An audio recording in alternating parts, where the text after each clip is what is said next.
Welcome everyone. Today we're continuing learning Godot before the GMTK Game Jam. And the way we're gonna do it is by taking a look at the GMTK Platformer Toolkit. I have two reasons for that. Reason number one is just to figure out, see if I can make something practical in Godot. And second is to learn a little bit about platformers and their controllers. Because, there's a chance that maybe I'll be making a platformer depending on a theme. And it'll be nice to, have some practice before that. It's a, common style of game to make. Okay, so Platformer Toolkit. Let's switch to it. And this is the main website, by the way. It's in the description. So it should be manageable. So the way it works, it's basically embedded right here in the website. Let me see if I can make it even larger for the video. How large is it? You can just click here, right? Made with Unity. It's good music. Let me share the music. I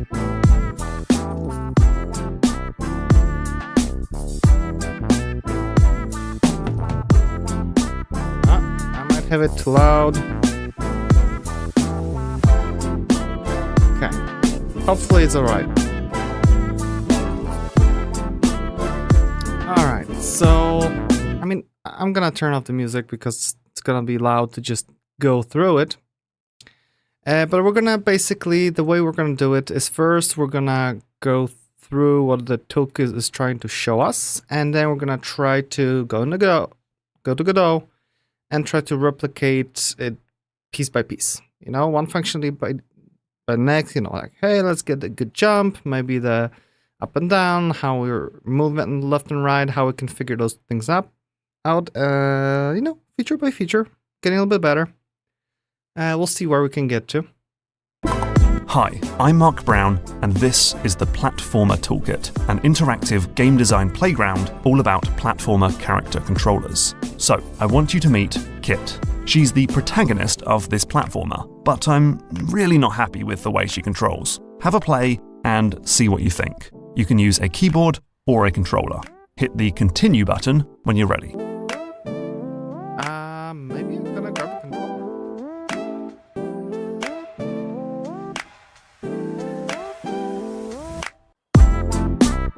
Will that just work? Yeah, it just works. Whoa, that is very... I'm not pressing anything. Too bad it doesn't show controls, but... Press. Stop pressing. Still going. Jump. We are flying high, okay? Ooh. Very little control. Jeez. Yep. Ooh, a painful experience.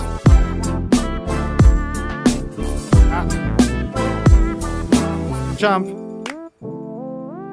How do you aim a jump here? It's like impossible. Oof. Okay, this is actually really difficult.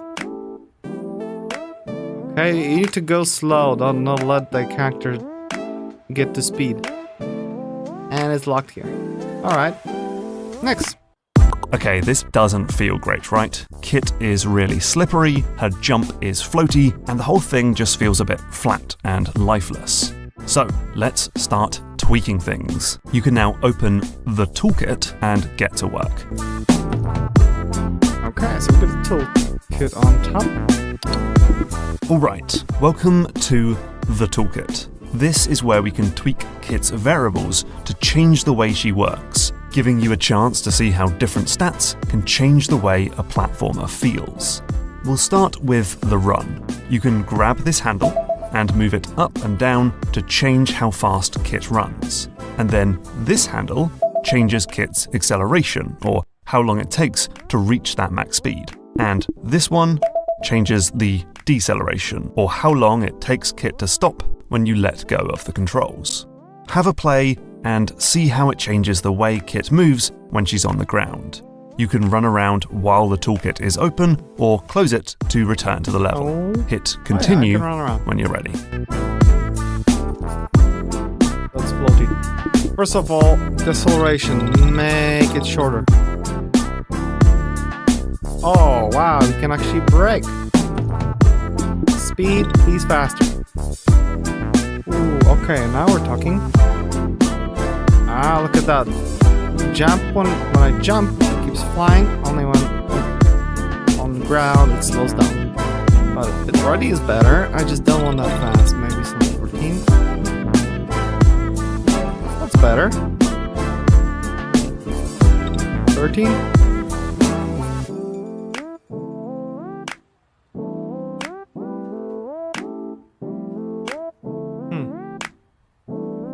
Yeah, this doesn't let us actually control the speed with the joystick. It's just either left, right, nothing in between. But oh well, okay. I can live with that. This is pretty good. I'll probably make it a little bit sharper.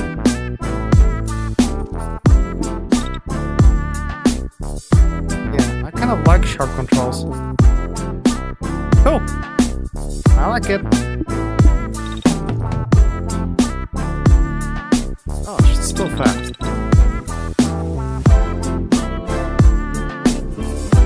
Yeah, let's go something like 12 for starters. Oh wow, look at that. I can... When I quickly switch from one direction to another, it's like sliding. What the heck? Turn speed? Max. Yeah, exactly. That's what we need. No, like, waiting for switching direction. There we go. Is it movement? We can't check it.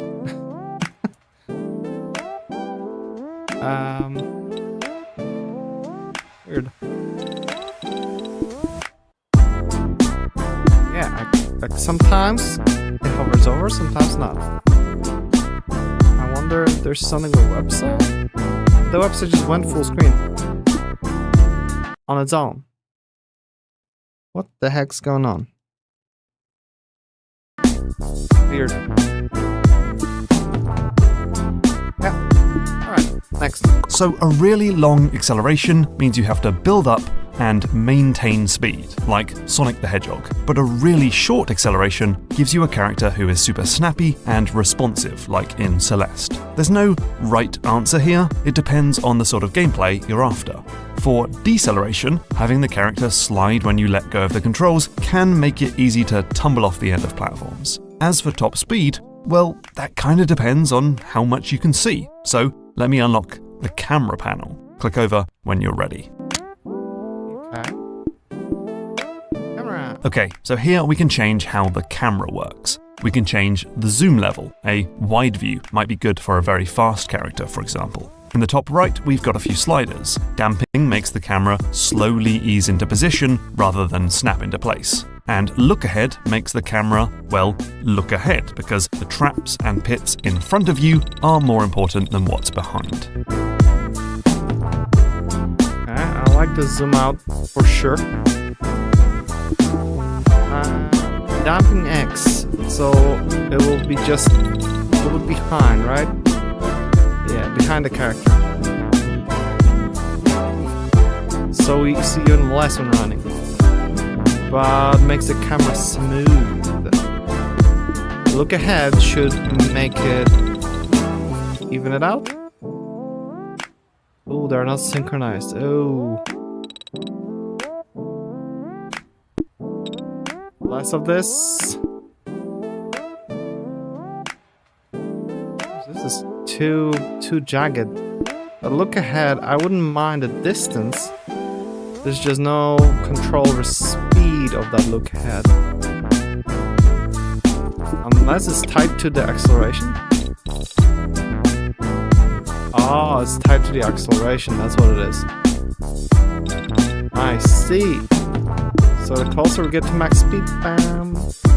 Okay.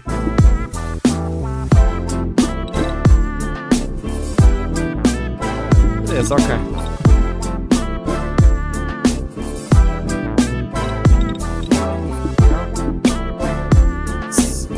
Alright, so when we jump and start moving, we can see how the air control is bad.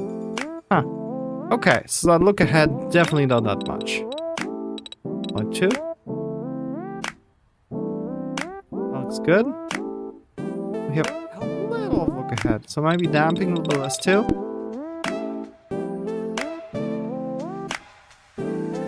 Yeah, that looks kind of nice.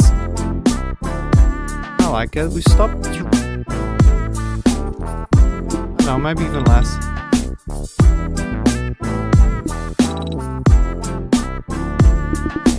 Not enough controls. Damping will be for jumping, right?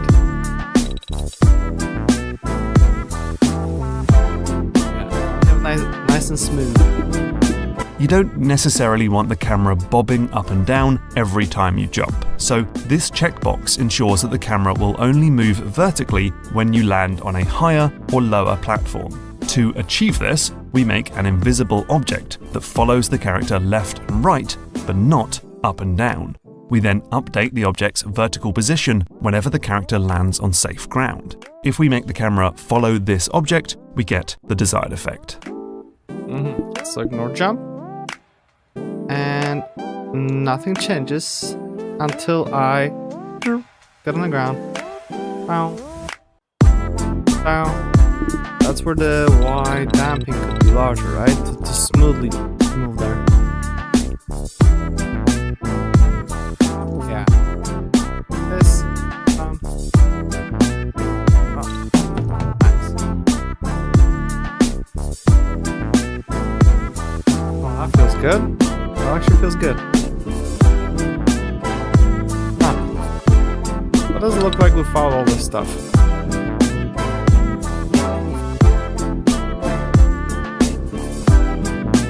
Okay. I don't like the camera movement. Yeah, there's not enough smoothing. Things are a little bit too jagged, in my opinion, but there was no way to smooth it more without making it even weirder. Oh well. I'm just gonna do damping here a little bit more. That's just gonna make it a little bit better. Oh, maybe it is.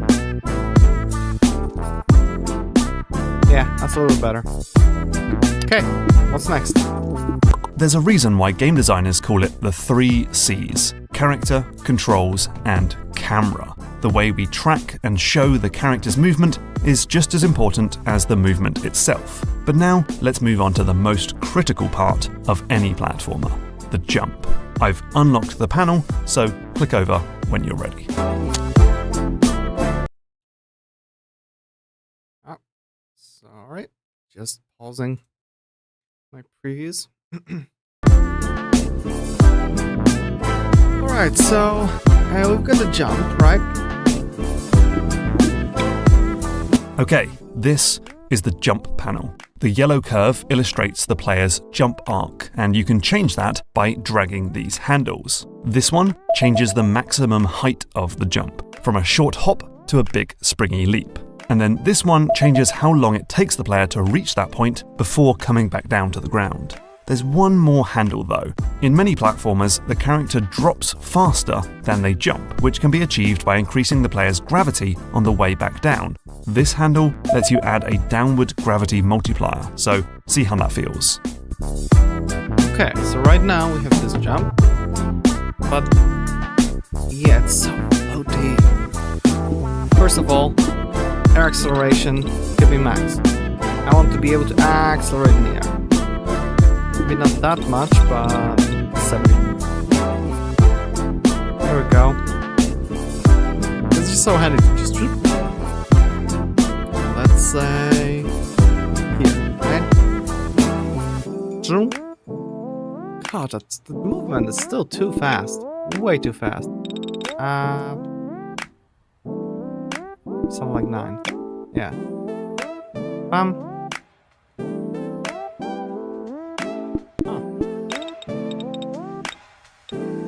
Oh, 70 where we were, right?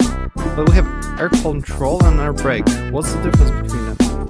Air brake, I guess, is that we can have... We stop moving, we stop in mid-air.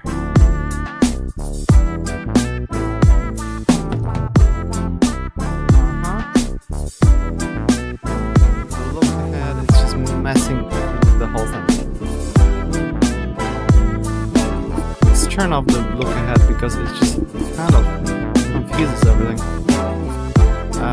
Jumping.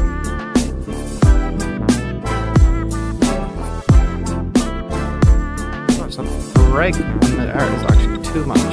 50? Okay, that's getting a little bit smoother. So I can brake, but if I'll try to turn the other way around, I would need to, if I'm trying to jump and turn around mid-air to get back, like this, you can see I'm still going. I would need to jump, stop, and then start moving back. So that's kind of silly.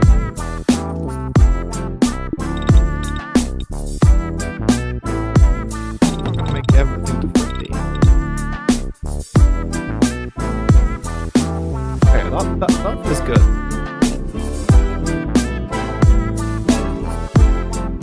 Yeah, that actually feels really good.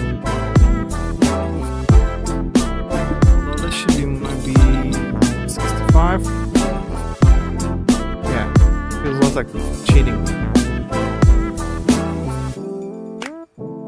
I mean, because...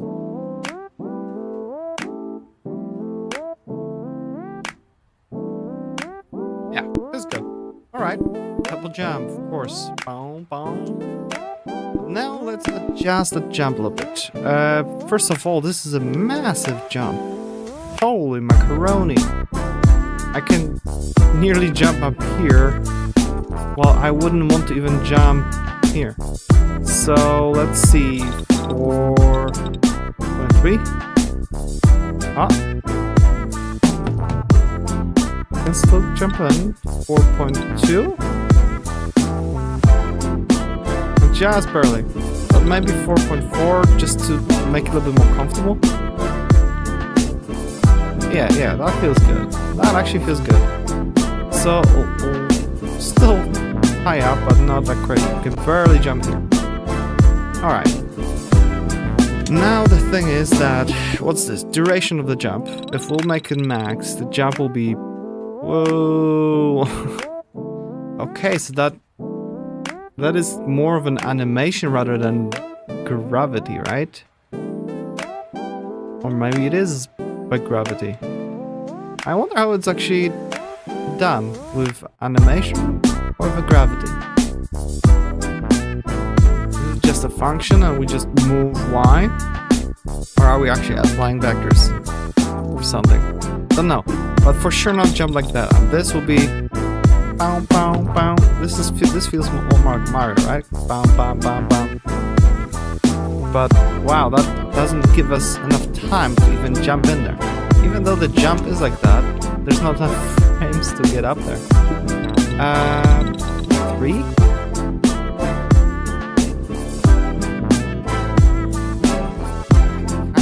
Still feels longish.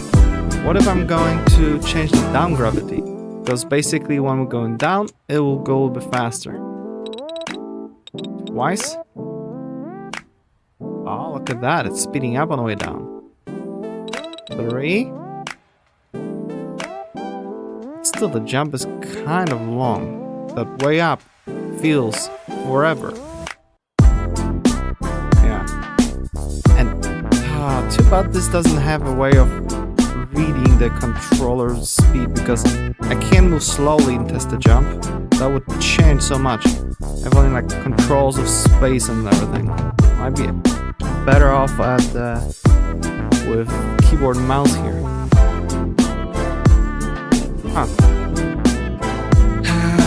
So maybe the duration a little less. 2.5 like seconds, I presume. Oh, that feels good. Yeah, that actually feels good. Boom. It's fast enough that I can, when I'm running, I can fit in a gap. it's long enough. You can see that way down is way faster. If I would bump it to 4, it still feels good, but it starts to feel a bit hasted, maybe? 10. Yeah, it starts to be hard to control. Maybe 3.5, somewhere in the middle. Yeah, I like that. Alright, we're getting there. And now my favorite feature, variable height. Variable jump height has been in platformers since Super Mario Bros. The longer you hold down the jump button, the higher the character goes. To achieve this, we simply detect when the player lets go of the button and then apply a strong downward force to bring the character back to Earth. Okay, so we hold and we have full jump, right? Oh, we need to enable it. We hold and jump cutoff, we have none. 2.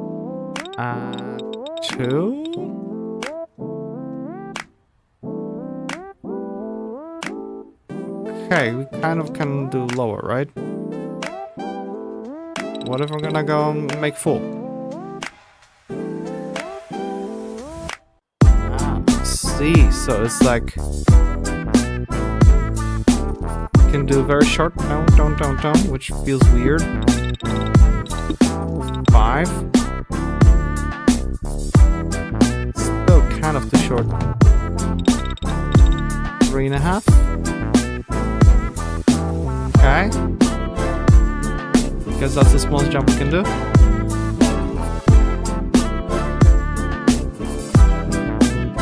So we can vary it. Wow, this is...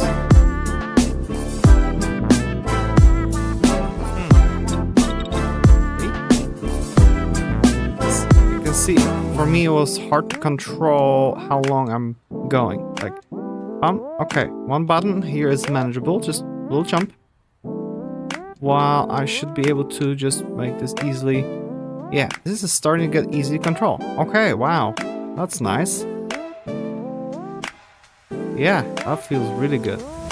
And I can still get up here, yeah. I'll probably just make it add higher up. 6.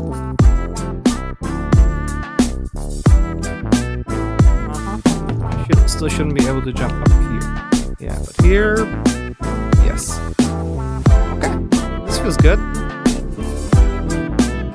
What's next?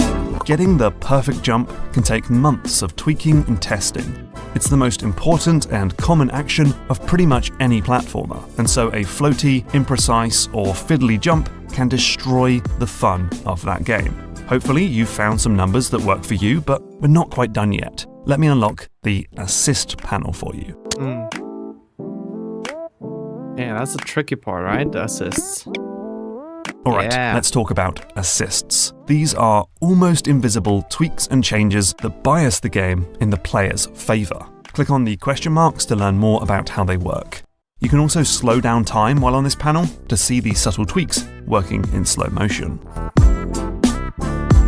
Okay, coyote time and jump buffer. Very important parts, okay?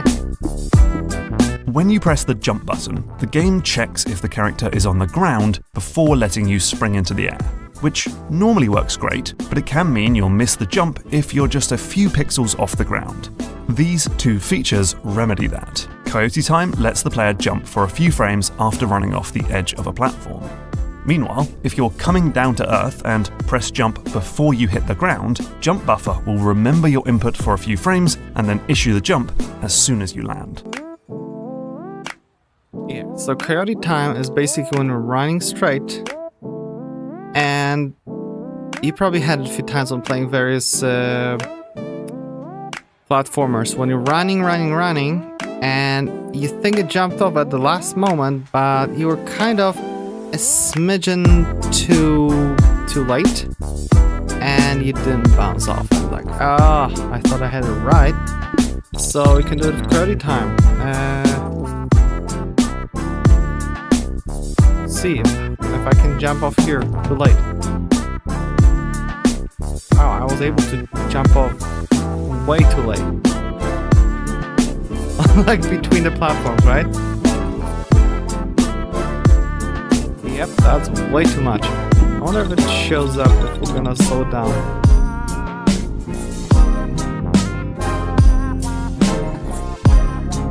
Let's see if that works. Yep, did you see? I jumped all the way after I ran out of the platform. Even after I started falling. Yeah, this is way too much. Let's do 0.2. Can still do a little bit too much. Yeah, no, hell no, this is too much.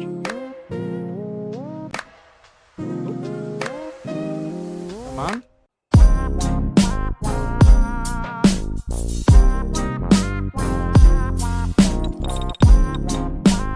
Still too much.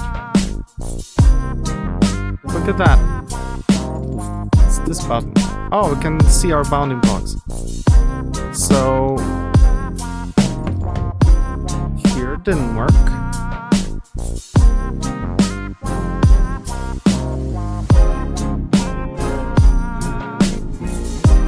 Okay, so this is a little, but maybe that's enough to save just in case you were like a frame or two too late, right?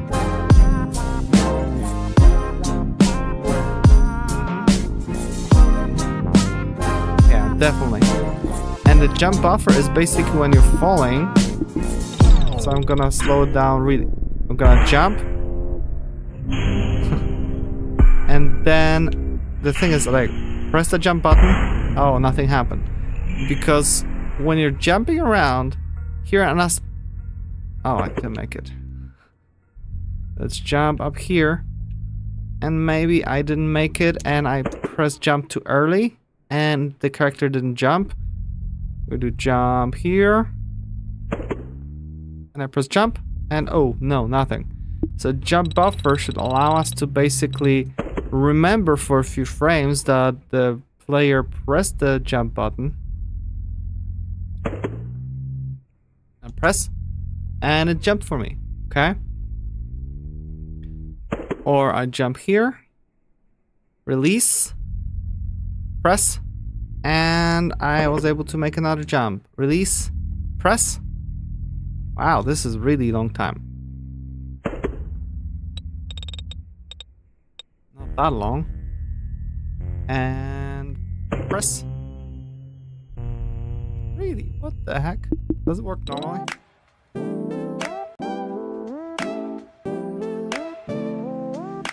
Yeah, okay. So just a little bit, right?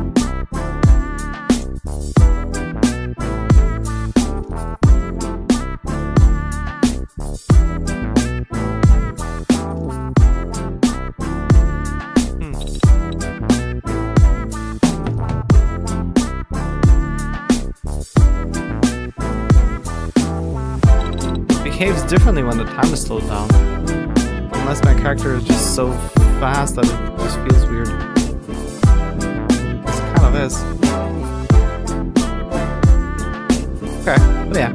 Terminal velocity. Under normal conditions, we just keep increasing the player's full speed until they hit the ground. But if you've got really tall platforms, this can turn the character into a speeding meteorite. A terminal velocity will limit the player's full speed to give the player more control as the character drops. Okay, so right now we have it at 20. Therefore, if I'm gonna jump down here, kind of fast. What if I'm gonna make it 15?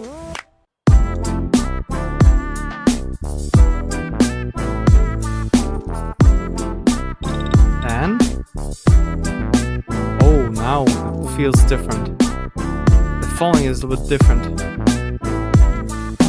See how long it took to fall down? And that also changes how it feels mid-air. So I would make it to something like 5. Look how slowly the character falls. Suddenly I can make so much larger jumps, it feels as if the character was gliding like this. Yep, it's like the character is gliding.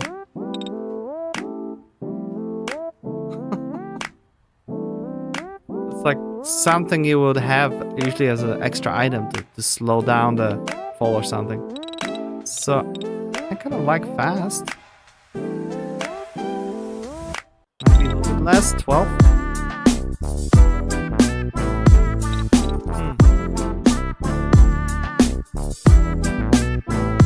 Yeah, something like this feels good.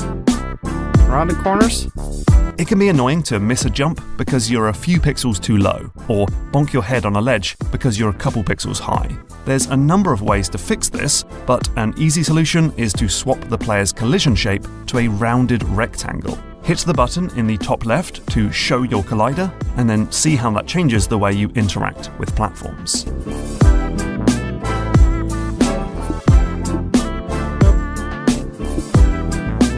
Makes me taller too, what the heck?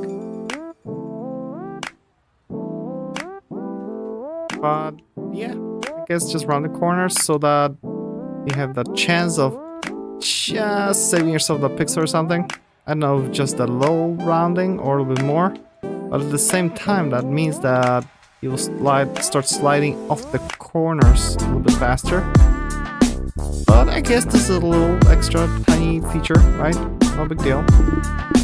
A platformer is all about testing the player's skill and mastery of the controls, but that doesn't mean it needs to be pixel precise. That can feel frustrating and unfair. We sometimes want to recognize the player's intention rather than their exact commands. And so small cheats in their favor go a long way. Anyway, it's time for the final panel. Let's get juicy. There's some game design wisdom that says if a player does something a lot, make it feel good. And in a platformer, that's running and jumping. So on this panel, you can make various tweaks to the character's presentation, including particles, squash and stretch, a trail, a tilt, and sound effects. You don't always want to crank each handle to the max. Sometimes a little goes a long way. Okay, so let's do round particles. Ooh. That's a lot.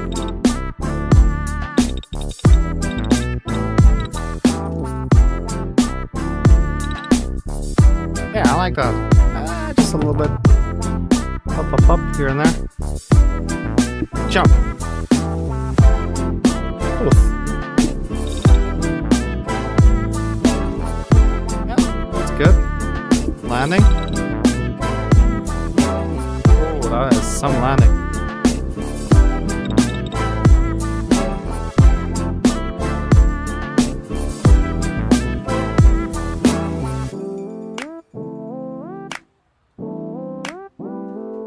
A little bit too much. Guess I like very low particles. Oh yeah, this feels good. Something's going on, right? You can see where you jumped off, where you landed. Oh. And then we have the fancy squash and stretch. So when we jump, oh, yeah, that is skew. Gosh, that was like super exaggerated. Wow. You see that in roll down? Bow. Whoa.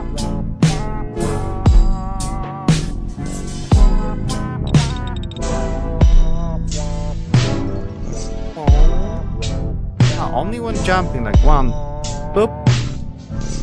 The height is higher up, the narrowness is narrowed down, and that's it. So we basically squish the character. So, I mean, this is like over exaggerated, but what about land? Oh, the speed gets back to normal. So with jump, well, let's just turn off land. Want to focus on the jump. Okay, just a little bit. Add some extra thing to the animation. Land. Oof. Jump. Bam. Gosh, that's extra exaggerated. Still too much. Oh, yeah, we have that boom, little landing thing.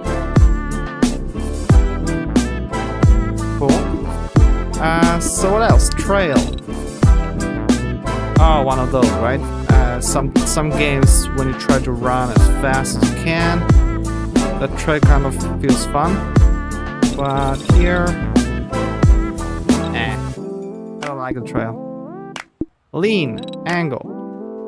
Oh yeah. Some characters like in Game Maker's Toolkit and the Magnet game.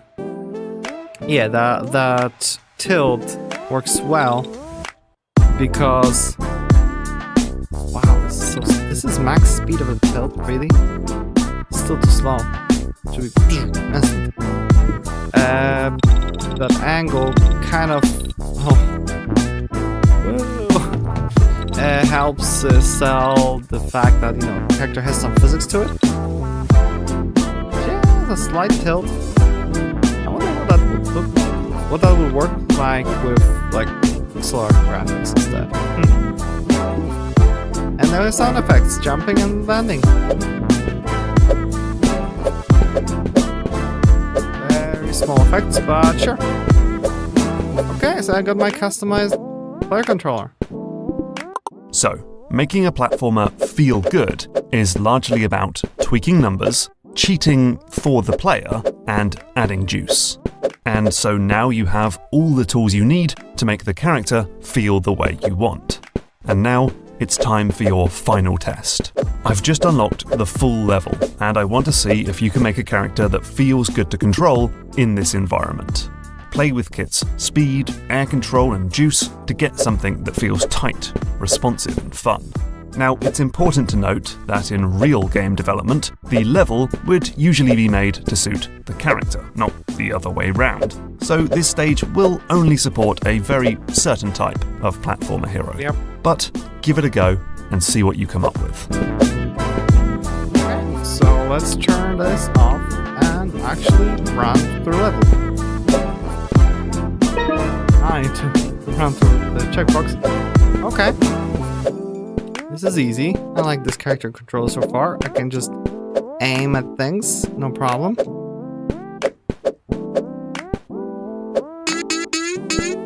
Oh, you hold your button that. Boom, boom, boom, boom, boom, boom, boom. Oh, that was a platform that disappears.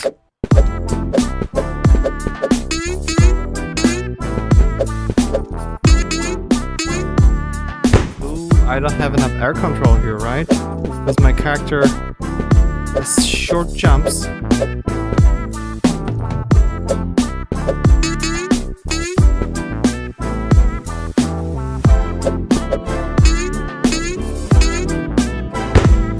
I can't do that. See, that's how it works. I'll need to make my jump duration longer. And maybe that would be enough.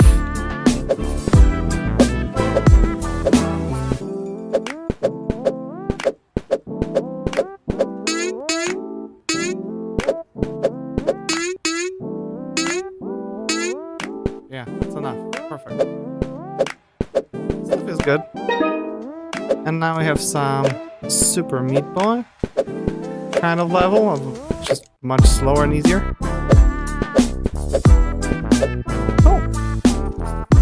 And there we have it. As a special treat for making it this far, I've unlocked preset drawers on the running and jumping panels, which will approximate the stats of characters like Super Mario and Super Meat Boy. Try them out and see how their different stats change the way they feel.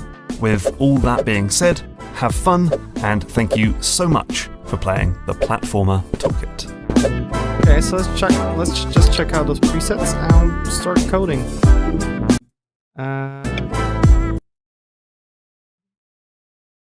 Oh, because this is here. I have it too zoomed in or something. That'll work better maybe. Settings.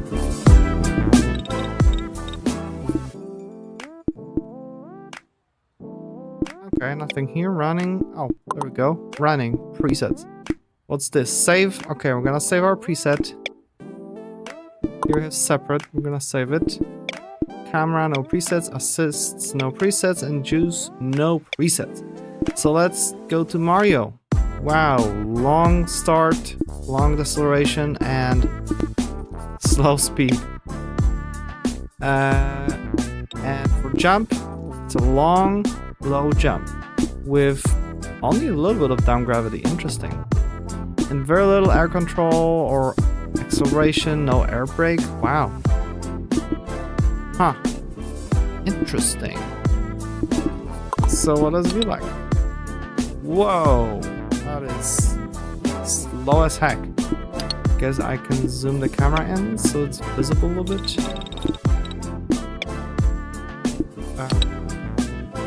Wow. And we have very little control over, no braking. I will need to start facing in the other direction to actually brake in mid-air. Start moving mid-air, very little. Ew. No wonder I don't like Mario.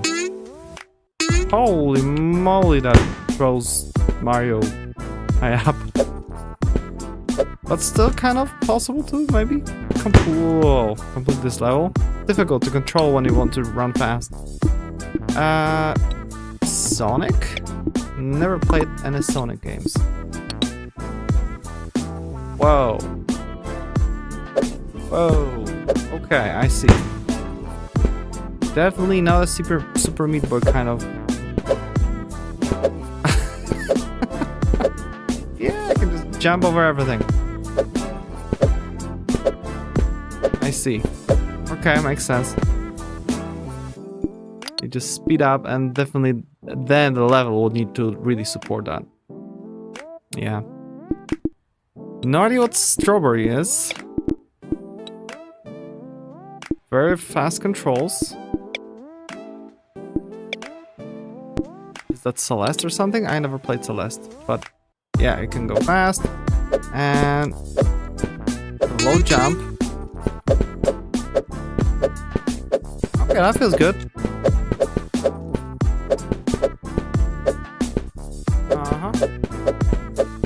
I can live with that. Oops. Yeah, I like that. That feels good. Very quick acceleration and deceleration. Turn speed nice. Jumping is very low with low gravity down. And relatively short jump. Okay. We have lots of control on when we take that jump off.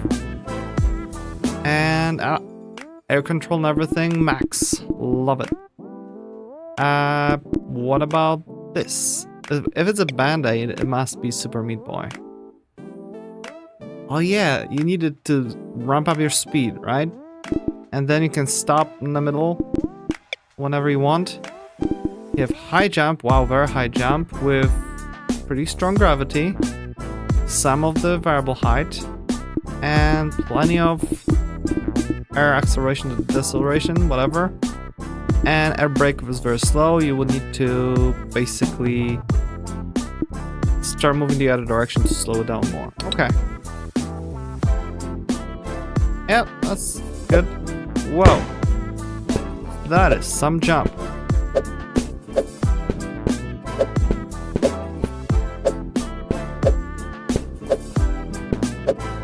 Yeah, I guess it kind of tries to resemble Super Meat Boy. But not exactly, because Super Meat Boy feels like you had more control, but maybe because of the joystick. Because here you really need to slow... Whoa, that is one long jump. But yeah, Super Meat Boy was able to jump so far. So let's try to see how far we can push it here. Yeah, easy peasy. It's just, you would need to have wall jumping where you stick to a wall and all that stuff. So it's not here, but you can do a lot of that long jump and just stick to something. Yep. That's it. Okay, now let's get to coding. Let's try to quickly make some kind of character. We just need some kind of also way to actually have a character to use. So that's gonna be a challenge. Where do I get a character from? What was it here? Credits? Kenny and Al. Game art. Kenny. Are those free? So let's zoom this out. New tab. Kenny assets.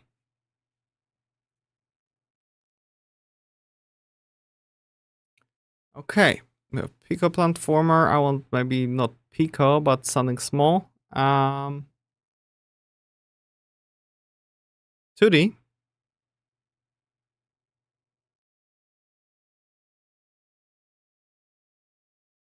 Wow. 9 pages. Is that really by one person? Let's find something that has, you know, some quality to it. I mean, some, you know, it's not just 8 by 8 pixels. 16 would be nice or something. And it doesn't look like a total cartoon. Okay, everything's very cartoonish. I don't like cartoonish, to be honest. I don't think we're gonna find anything.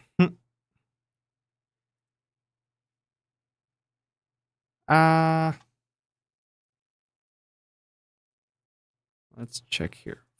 Free game dev pixel art assets. HIO, top free game assets tagged with pixel art. Sure. These are popular. I don't care. This is just for a stream.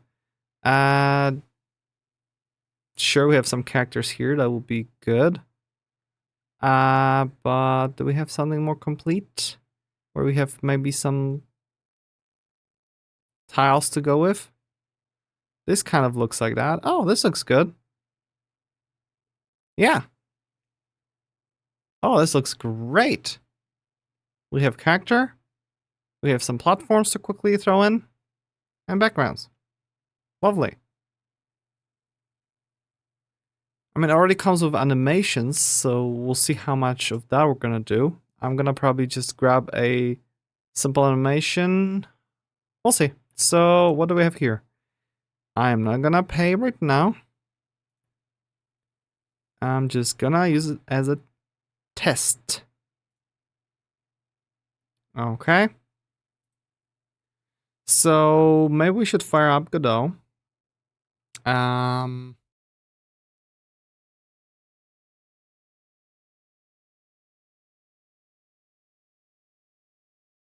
Okay, we're just gonna quickly create a new project.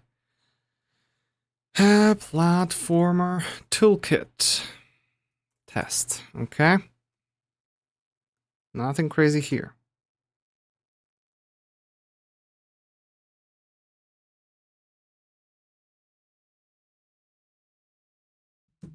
Okay, so let's just change location, projects, and it will create the thingy. Let's maybe rename it to something like Platformer Toolkit Godot. Okay.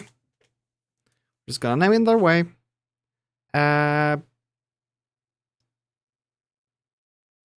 Sure, create and edit. What we're actually gonna do in the meantime, let's go to github.com. I'm gonna create a new repo. Platformer Toolkit Godot. Okay. Sure. This is good enough. We'll add some kind of readme. Do we have Godot? We kind of have Godot for Godot, and let's make it MIT. Oh no, that means I can't use assets unless they're MIT. I might need to just whip something up quickly. All right. Create a repo. Okay. Go to repo. Cool. So what we're gonna do is we're gonna close Godot. I'm just gonna grab that project files and actually, where do we have Git?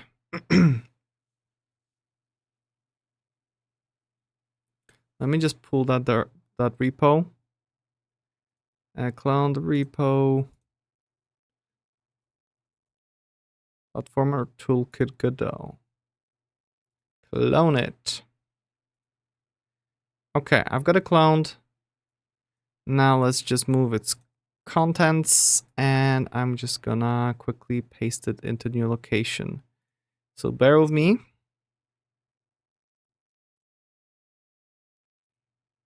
Okay. Paste. Replace. Okay, and we should have it here. Because I also want to start learning quickly before the stream how Godot manages files in Git. What do they look like? So in the Git attributes, we have text auto.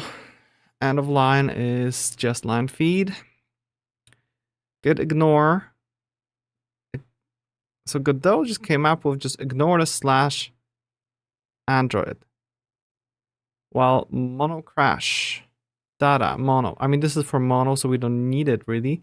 But important translations, the translation, okay. Export presets. I guess this is what it looked like before. Let's just have the new one, okay. Icon SVG. And the project Godot, which is config version 5. And just basics. All right, sure.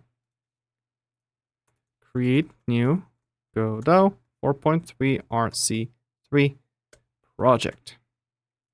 Just so that we have that version there. And now we can open it up.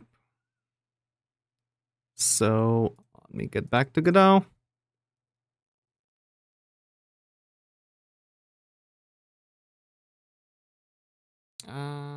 This version, because like 30 versions of Godot already.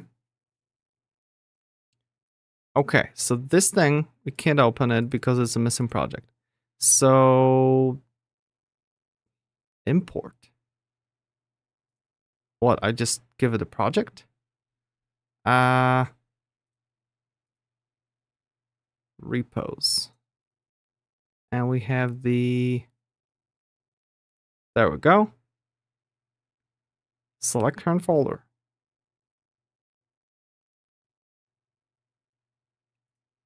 That's what import does. It doesn't move it, I guess. Just straight up opens in the project. Okay, I can live with that. So now that we have this, of course, we'll be doing 2D. Let me just check the assets that we got, if we can actually use them.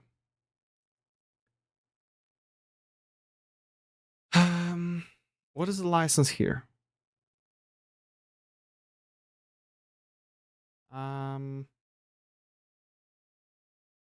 Sprites, files, notes.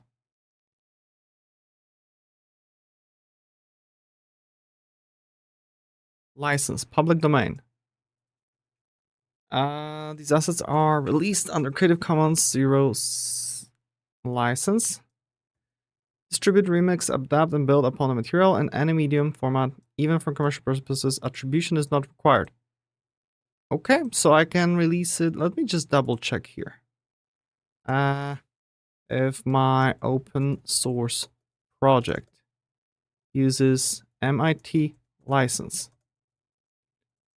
can I use Creative Commons 0 content in it? And by use, I'll say include. Just want to make sure before I do something silly. No rights reserved, license, okay.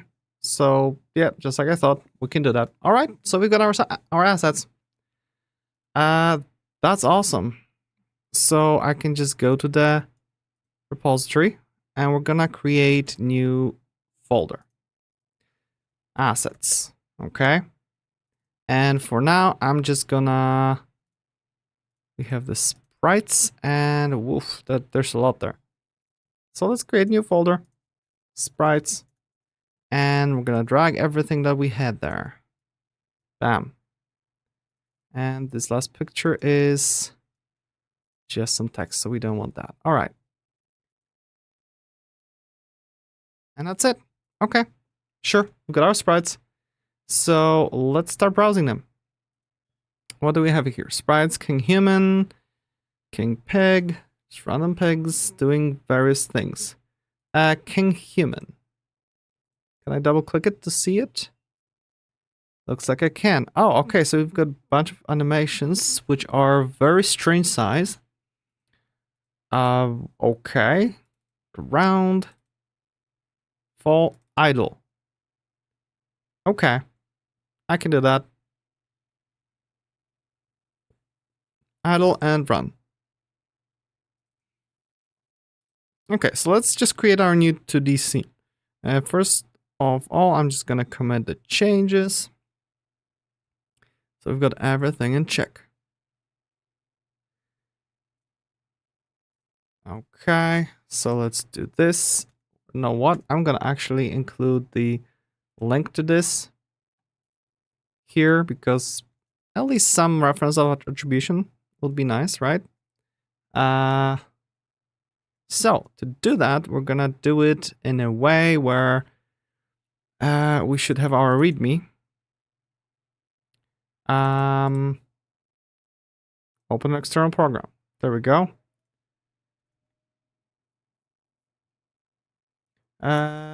Used assets.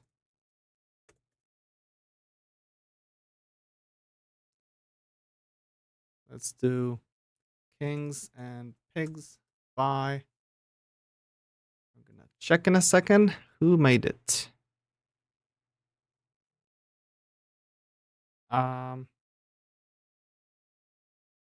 Where's the author name?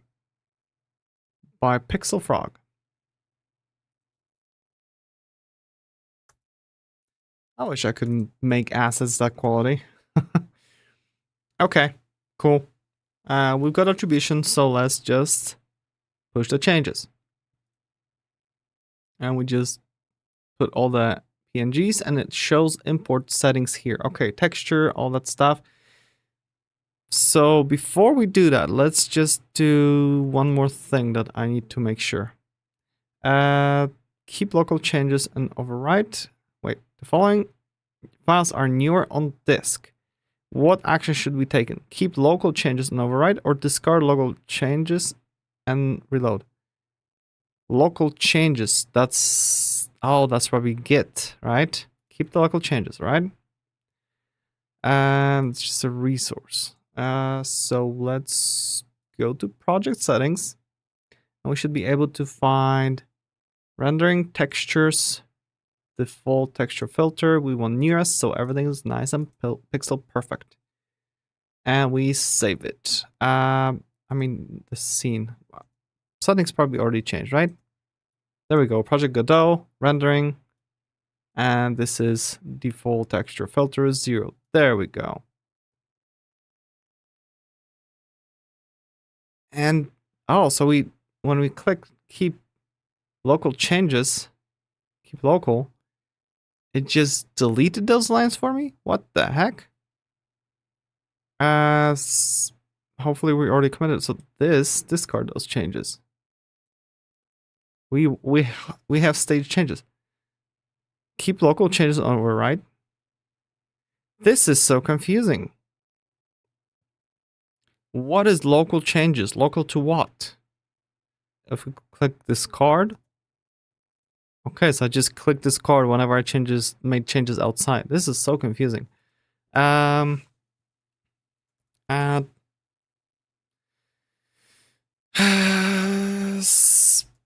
sprites. I'll just call it this way, right? Push it.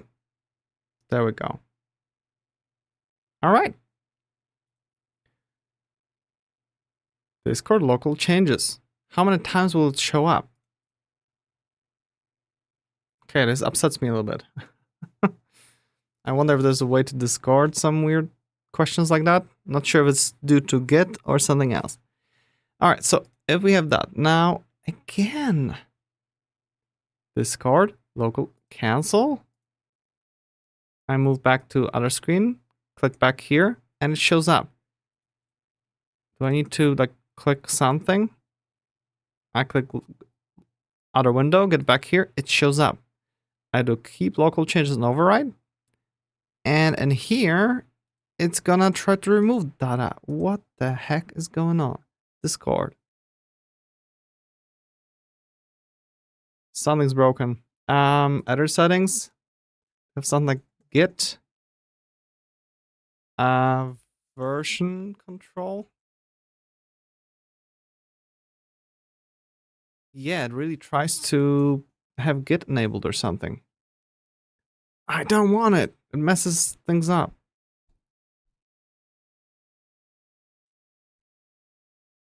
Wait, there was version control here. Create override version control metadata, version control settings. No VCS plugins are available in the project. Install VCS project. So there's nothing here. Okay, I don't know. This is confusing. It's just gonna keep asking me for a million times. If I play, oh, we need to have that scene first. 2D scene. Okay, this will be our main. Save it into new folder, which will be scenes. Okay, and just main. Save it.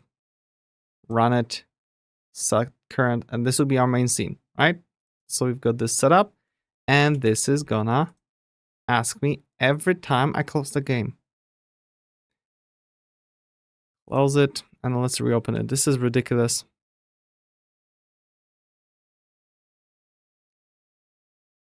Absolutely ridiculous. And I need to finally set up proper shortcuts. Godot. This, delete. Let's do this. Right click. Where is it? Create shortcut. Godot.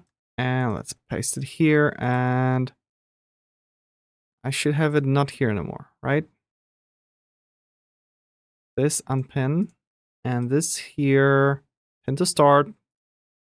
There we go. We can start Godot like a normal program without doing weird stuff. Okay, here's the toolkit. Loading. Hopefully no more readme changes.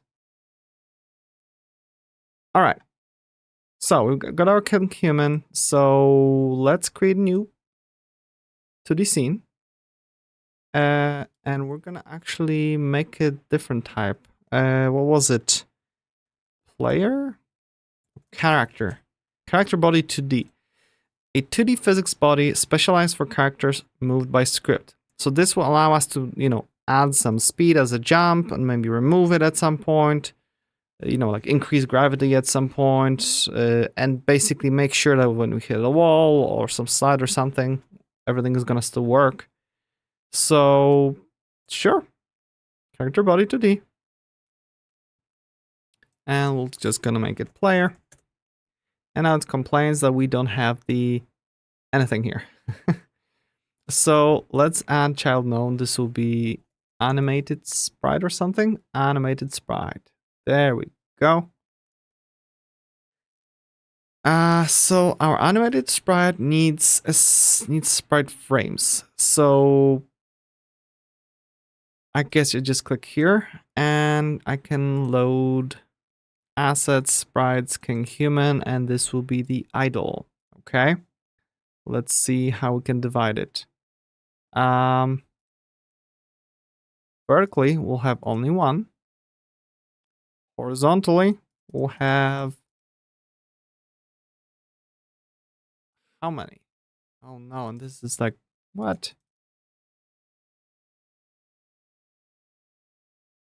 Oh, there's like so much left. Oh, because this is to enable for the attacks and whatnot. Okay, I can live with that. So we just do add that many frames and we'll call it idle. Let's just add a few extra things so that we can have some more animations. So new animation, we'll call it run. Okay, and let's add the frames. Run. And what was the number here? Double what we had here. There we go. And this will be the run. Okay. We have jump. So let's just add it here for now. I want to see what it looks like. So jump, add frames, and let's see. It's just one frame.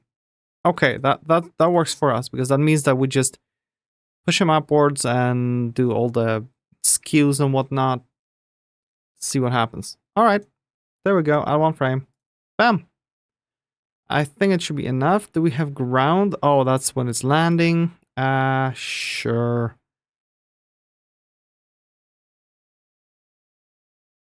Huh, I wonder how quickly we would need to switch the animation or something.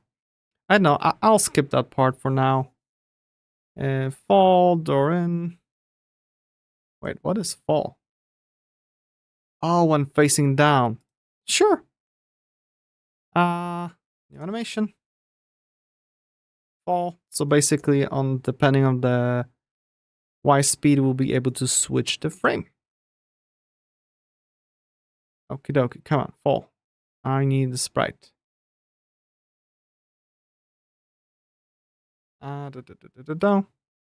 Open. And just like that, one frame. Okay, this will be enough for movement. We don't need attacking or being dead or going through the doors. And ground, I mean, that could be something that probably turns on for a split second, but at this point, I don't care. We'll just have idle and call it a day, all right? So we have our player here, and we need to basically see what the hell's going on. So idle would be good reference to position the animated sprite roughly above ground. Okay, that looks good.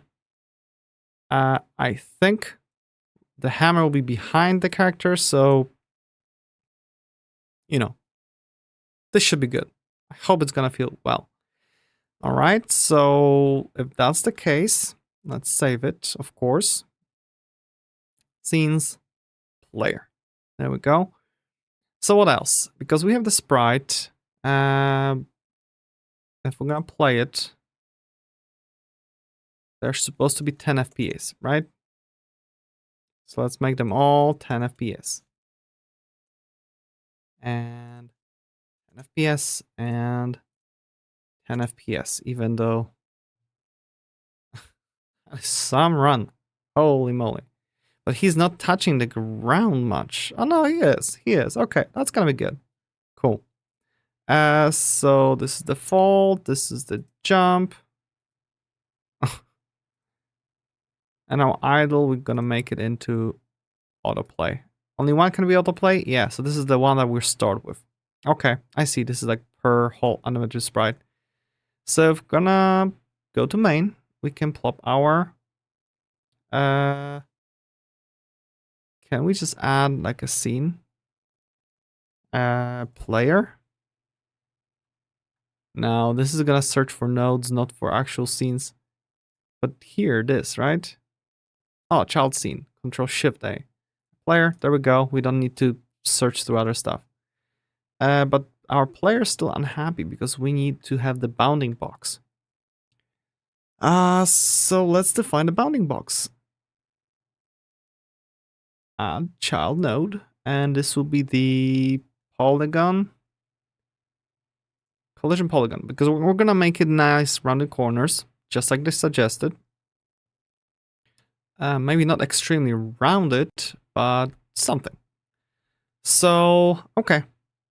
We can click through things. This is gonna be pixel perfect, so we can just try to do it like this. Let's ignore the whole crown thing to some extent. And this will be somewhere here, so we go over here. Yeah, we can move stuff around, right? We are in this mode now. So what can we do? Like this is good. One more here. We can tuck his legs in a little bit. And what? We have cut corners, right? Hopefully it's gonna work. I really don't know. Can I just add something here? Not really. Let's just start with that, okay? This will be our collision polygon. So we just save it. Let's not display the polygon anymore. And we play the game. Nothing happens. Our player. Let's move him to the center of the screen and play. Okay, we've got our player. It's the tiniest thing there. So next thing is to add a camera, and for now I'm just gonna add the camera straight inside the player. So let's actually select the player and add camera 2D. And this way we can have a camera centered at the character, like somewhere in the center. And then what? This is kind of tiny on the screen. For the sake of the stream, I would like to zoom it a little bit. Maybe 3 or something. And save it. So when we run it now, bam, we've got our character. So let's also in the project settings maybe change the window size.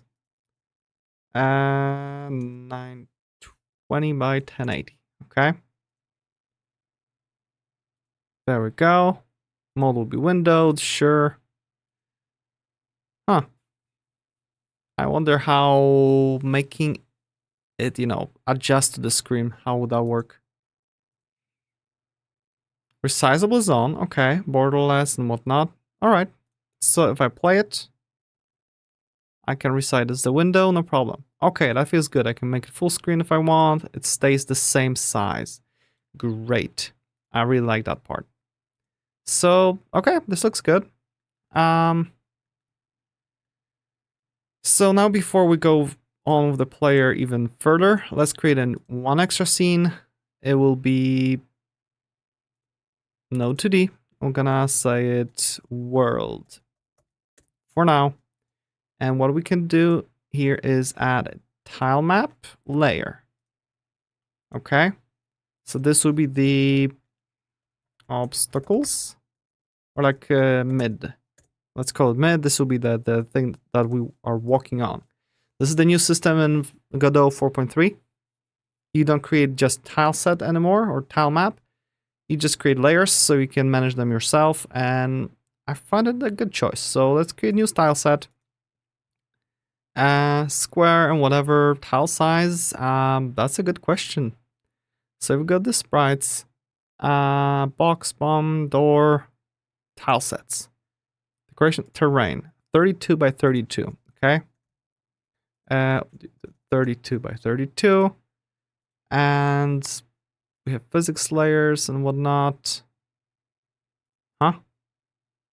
Yeah, we'll have one physics layer. The one. Terrain sets. Oh, no, we're not doing any of that. I guess we go here for tile set. The one that we have selected. And let's add some tiles. Can I just drag it here? Yeah, there we go. Let's modify. Would you like to automatically create tiles in this atlas? Yes. So let's see what we have here. This looks good. Those look good. All just tiles. All right. I'm fine with that. So those look like backgrounds, while those look like actual stuff we will be walking on. Okay. I'm happy with that. How about collisions? I recall that we can paint and select property. Physics layer 0 will be all those, I presume. Everything else won't be on that physics layer, I think. I don't remember if that's how it was supposed to be done. Okay, we've got that. We're gonna see what happens. So we're good here. Sure. So now what? We go to tile map. And we should be able to just paint it. Where's our player? Oh, we don't have a player yet. So let's just try it out. These are like that. Do we have like inside corners or something? What the heck? This, select.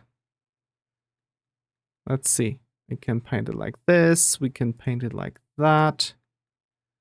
Right click to remove. Yeah. Okay.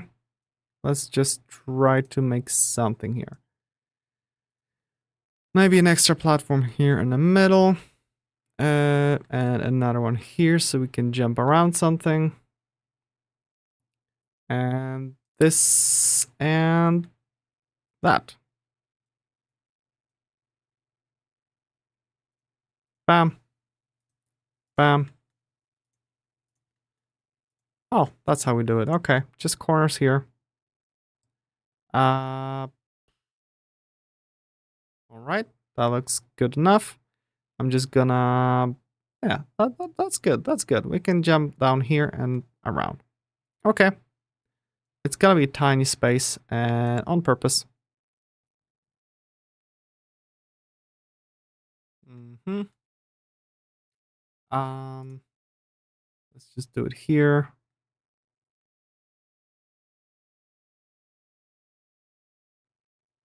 Something like this. And how do you pick? With P, I believe. Yeah.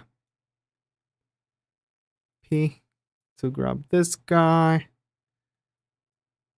And then just two last ones. Bam and bam. And what are the inside corners, I wonder? Because we need just one thing in a corner. This is 3 little dots. I need just 1 dot, so I guess this. Bam. Yep. Here. And then we're gonna have this one here. Okay. Hey, that looks not too bad.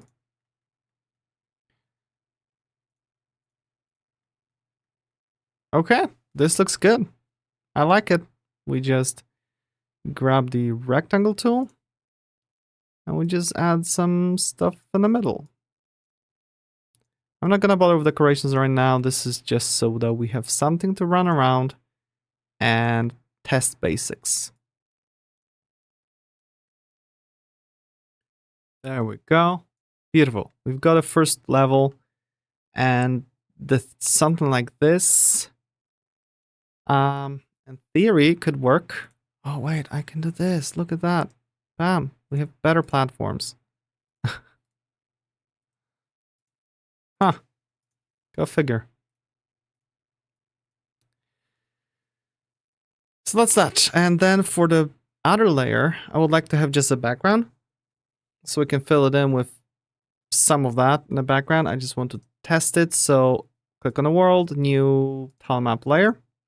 And for tile map, we can select the existing one. Oh, we cannot. Is it possible to just save that? Save. Ah, look at that. We can just have it here. So not in scenes. Let's go up.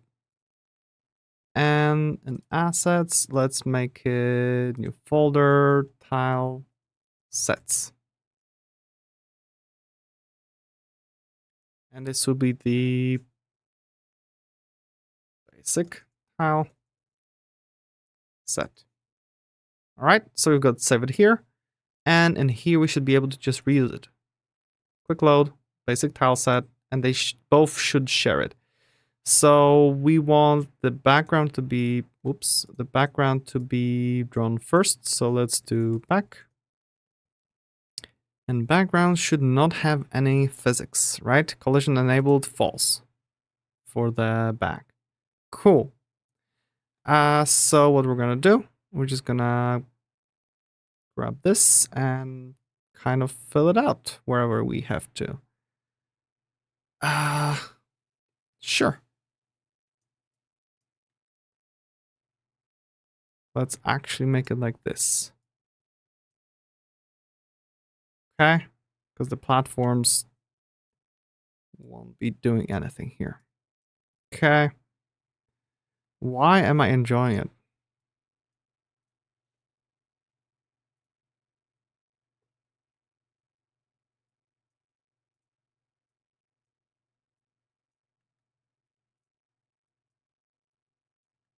Now let's get the bottom part.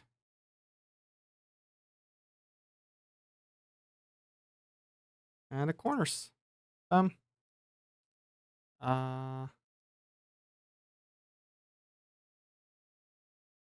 This one. And this one. And then we have the opposite, which is this guy here. And this guy. And this guy. And we should have it. Yeah, this looks half decent. Alright, I can live with that. So that's it. That's our world. So let's save it. Where did I save it? Oops, I saved it in tile sets. Move the scenes. There we go. So we go to our main scene and we're gonna basically add the world. So we've got the world here. So we can move our player around so that the player starts somewhere, maybe here. But the player needs to be on the bottom. So this place. Let's try to play. Yeah, we've got a player. But the thing is that we need to add controls to our player. So let's add some script. All right. Well, I'm just gonna commit what we have so far. So let's do that. Changes. What does it look like? So we have Project Godot. We have display size and whatnot. So it will be just window settings. Then we're gonna make node name main world, node name world. Okay, so this is our main scene. So let's just first create the player. There we go. Create player node or scene. Then we're gonna create a world and the tile set, just bunch of data. Okay. Create basic world map. And create main scene with player and the world. That's all we've got so far. Let's push it. Beautiful. We've got things step by step. So far, everything looks like text files, so I like it. So let's go to the player and attach a script. All right. Player, attach a script. And we have the basic movement, and that's exactly what we want. Starting point. So the path will be something else. We want to create new folder, scripts. Okay. And we'll just make it player. Sure, that looks good. Create. And in my case, I open Visual Studio Code because I discovered the extension and it's kind of fun. So this way we can have basically a separate window for code. Therefore, maybe I'll be less confused as what the hell is going on where, because we have Godot with display stuff and we have code, which is purely code. I mean, the Godot shows up other stuff.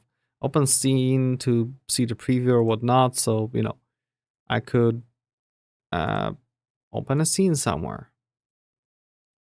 I don't know, Alt-O to go to the player. And this is our player of everything. So we have player animated sprite and we can still just like in thing, we can drag here. And I believe it's shift to add it here. Like, hey, I want a reference to animated sprite. It's right here. Okay. So what do we have here? Speed, jump velocity, and we have physics process, and that's it. So we basically run only when the physics is being processed. So if the player is not on the floor, the velocity, we add the gravity. Okay. If the player is not on the floor, add gravity. And handle jump. So if just press the space and it is on the floor, we can jump. And then we have basically direction, so take left or right, and depending on direction, just set the speed. And that's it. So no accelerations, nothing. So let's see what it feels like, alright? I'm gonna save it, we're gonna go back to Godot. It doesn't complain about anything right now, so let's play. Look at that, we can press space to move, and arrow to move. Wow, this is really not pleasant to look at. But hey, we can move our sprite around.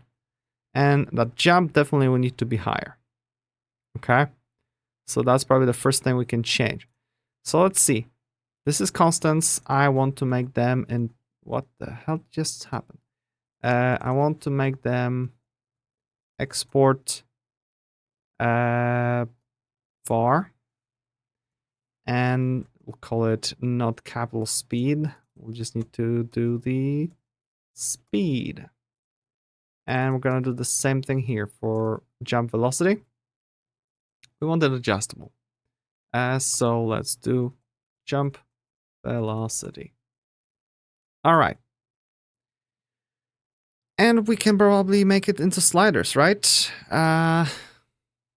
Let's see. Do we have something like export direction file flags global multi range? So we'll just make it range from speed from 100 to 1000. Okay. Let's keep it that way, and we're just gonna say that it's float. I'm gonna do similar thing here with the jump velocity.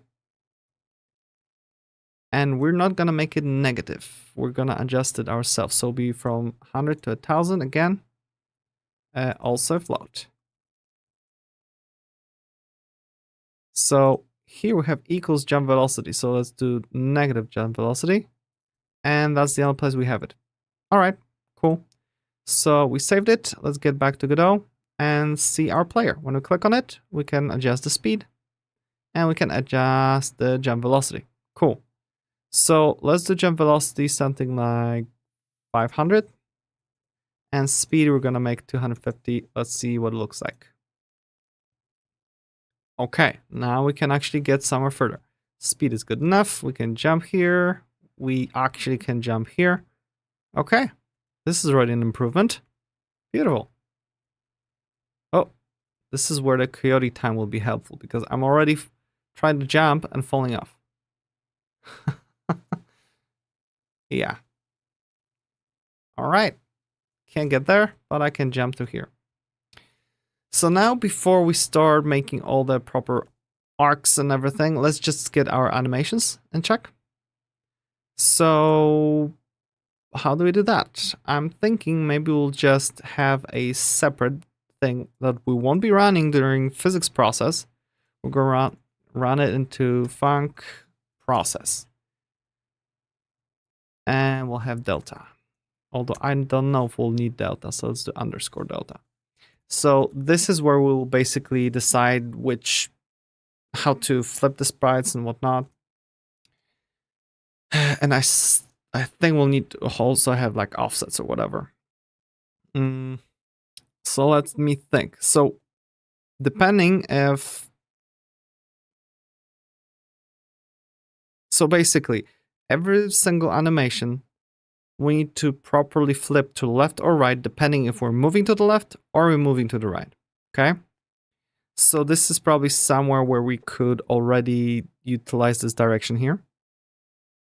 So instead of just making it a variable here, let's make it a normal var direction. Or like facing direction. Facing right. Okay, let's name it that way. I need to do this because of course it's Godot. So facing right, initially start with true. So here in physics process, we decide on the direction depending on what the input is. And I don't want to base the direction that I'm facing depending on the speed of the player, because there's a situation where the player is going to the right, I start pressing left, and the player is decelerating, still moving right. And only when it's gonna stop, it's gonna turn around. No, I want the player to move instantly so that I have the kind of see that I pressed the key, something happened. He's flipped, he's trying to go in the direction, but slows down, right? He slides. So let's make it instant. So basically, besides this happening, I want to also go and do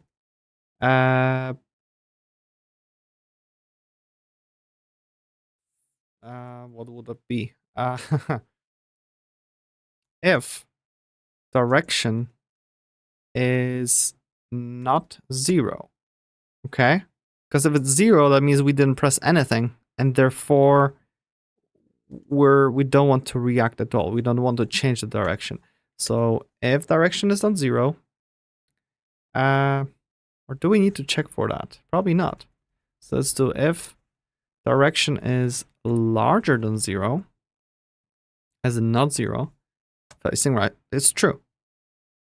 Otherwise, if it's less than 0, we'll just face it to the left, because it's not facing right anymore. And that's that. So our process will have the simple thing. We need to get our sprite, so how do I do that? I could probably save it once, right? So animated sprite, I just hold shift and this will add it here to onReady. So it's gonna load itself automatically once, not every frame, if we were to put it here. Because this actually calls, hey, get me the node and find the name of the node. So every frame it would just do additional search. We don't want that, we want to do it once. So let's name it sprite. Just like that. So basically we want to do sprite dot flip horizontally if not facing right. Okay? If we're facing right, we don't want to flip it because that's already what it looks like. So let's see if that change actually does something. Replay it. Look at that. But look at that, we change and the whole character moves around. And this is because the center of the sprite is not the center of the character. So let's take a peek here. We have our animated sprite, and this is its location. Let's just stop the animation. We don't need to see that. So if we're gonna look at that sprite and transform, we can see that we moved it 7 pixels to the right. So when we flip it, we will need to put it over here and over here again. So we could do something similar here. Basically when we flip it, we change the kind of direction. So what I'm gonna do is, if we have this on ready, I'm hoping that I can just do func ready. Okay. And we're gonna make it kind of remember. So we'll have var facing right x offset. And let's keep it floats because all the vectors are floats. Var facing left x offset. And we're just gonna pre-calculate them. All right. So on ready, facing right x offset is basically sprite position dot x. Okay. While facing right, facing right x offset will be negative position, and therefore sprite dot position x will be, and I think tetrary thingy here is simply what was it? The true if condition something. It's like totally weird. So facing right at x offset, if facing right, otherwise facing left. And this should fix our issue. So let's see if that works.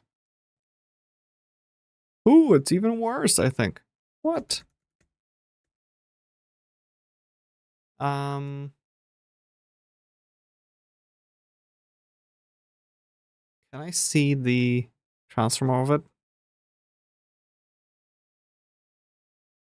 Kind of doesn't update. Remote. Player animated sprite. Okay. We have the animations. X is -7. Zero.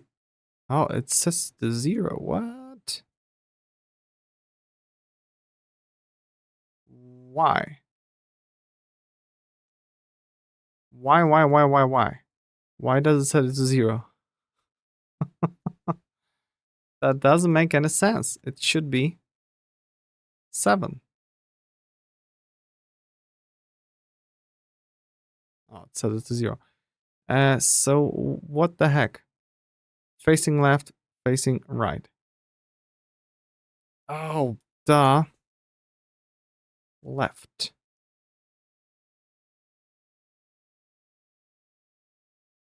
Let's see if that works. I can probably just F5 here to just have a run here. Or maybe not. Ah, I remember. I need an extra thing.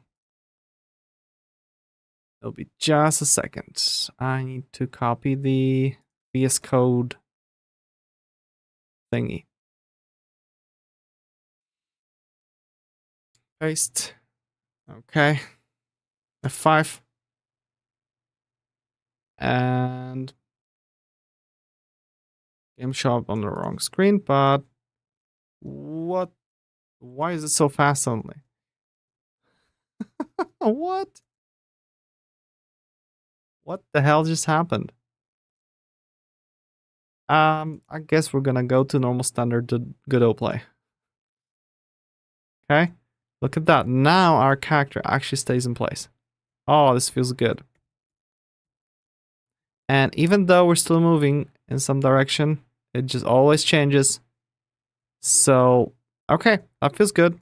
Now the only thing is to basically decide the run and then jump and fall. So this should be relatively easy as well, right? Wait, this is just a readme. This is the whole thing. Okay, cool. So what we're gonna do is I like having this here.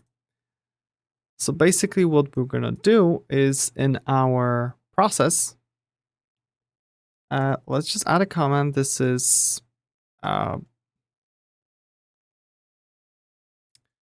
animations, or animate the sprite and adjust the sprite. Okay. So we've got the flipping and the position. So this will be flip the sprite depending on the facing direction. Then we're gonna have update the animation. So let's do this. If is on floor. So when it's actually on the floor, let's have it if. And what do we do? Velocity or something? I guess we can read the velocity, right? Or do we? If we have a wall that we're gonna hit and we try to walk towards it, I guess we could still have an animation that we try to walk there. Yeah. Velocity dot x is not 0. Then we're gonna play the run. Otherwise, we're gonna play the idle. Okay? That's simple enough. So yeah, let's just go and test that. Let's make sure that this already works. Yeah, look at that. We've got already animation of running. It's that simple. But right now, no matter if it's falling or not, it's playing the same animation. So what we want to do is handle if it's not on the floor. So otherwise, if it's not on the floor, we're gonna play animation depending if it's going up or if it's going down. Okay. So if velocity.y, so if it's actually going up, is larger than, or like up will be negative, right? Is less than 0. We're just gonna make it sprite play, not fall. It will be jump. Otherwise, we're just gonna play fall. And I think this will be enough to cover all our animations. Play. Jump. Oh, perfect. Now we've got... Yeah, this is good. This is awesome. All right, so we've got our first animations adjusted. Let's commit it. So what did we have here? Sure, launch JSON. That will simply add VS Code config. And this is our player. Okay. Create basic player script with animations. All right. That's the goal. We've got the animations. Now we can actually start moving on to the, what do you call it? To our toolkit and start, doing things, implementing from it. So where on earth was it? Here. I'm gonna zoom it back in a little bit to see what we have, what we had here. So first of all, let's just load our defaults, the ones I liked, and turn off the music. I'll turn it down. Okay. So the idea here is that first of all, we're just gonna take care of the speed, the accelerations, because it's right now our character is basically instant movement that I can't even switch on for some reason. This button doesn't work. It's like we have maximum acceleration here and maximum here, and that's it. But I want to be able to set it to 69, whatever that number means. Okay. So that means that we need to figure out what's the max speed, and probably not even try to add velocity or whatever. We should probably just set it to whatever timer, how much time is between things, right? Because it just makes it so nice where we kind of slow down, even if it's slow, and not start immediately. Like if we're gonna do this. I mean, this is like way too much, but it gives us the sense that, okay, this something happens here. So let's try to figure that out. All right. So how would we do that inside our code? So I personally would probably track...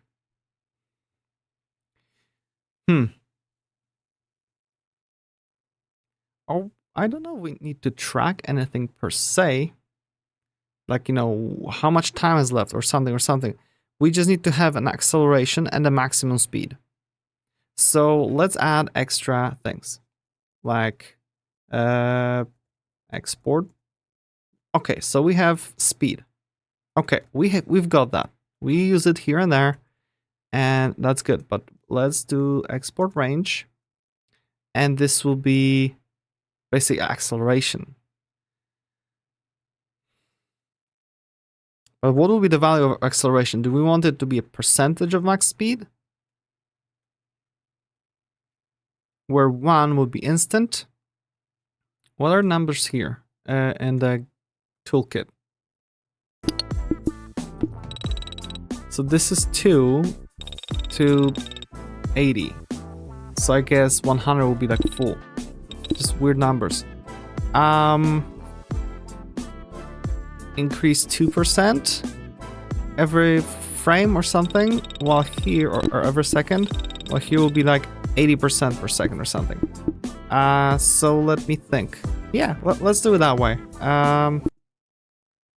Let's just name it from 0 to 1, or like from 0 to probably like 100 or maybe 10 or something. And it will be var acceleration. Okay. And we'll set it as 1, which means that we go from 0 to full speed in 1 second, which I think will be a little bit too fast. Or not really in 1 second. If we would make it divided by 1. I'm trying to think, but I'm failing. Let's just leave it at this for now. And let's see what happens. So where do we set the speed?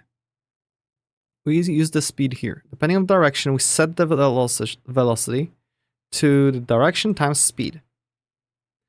But, and we are, readjusting this whole value every time. So that's that, and move toward. What is move toward? Moves param from towards param 2 by the param delta amount. Will not go past. Use a negative param delta. Wait, what?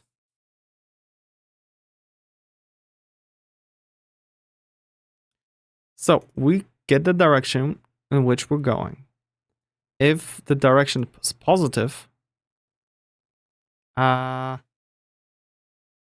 we set this direction times speed.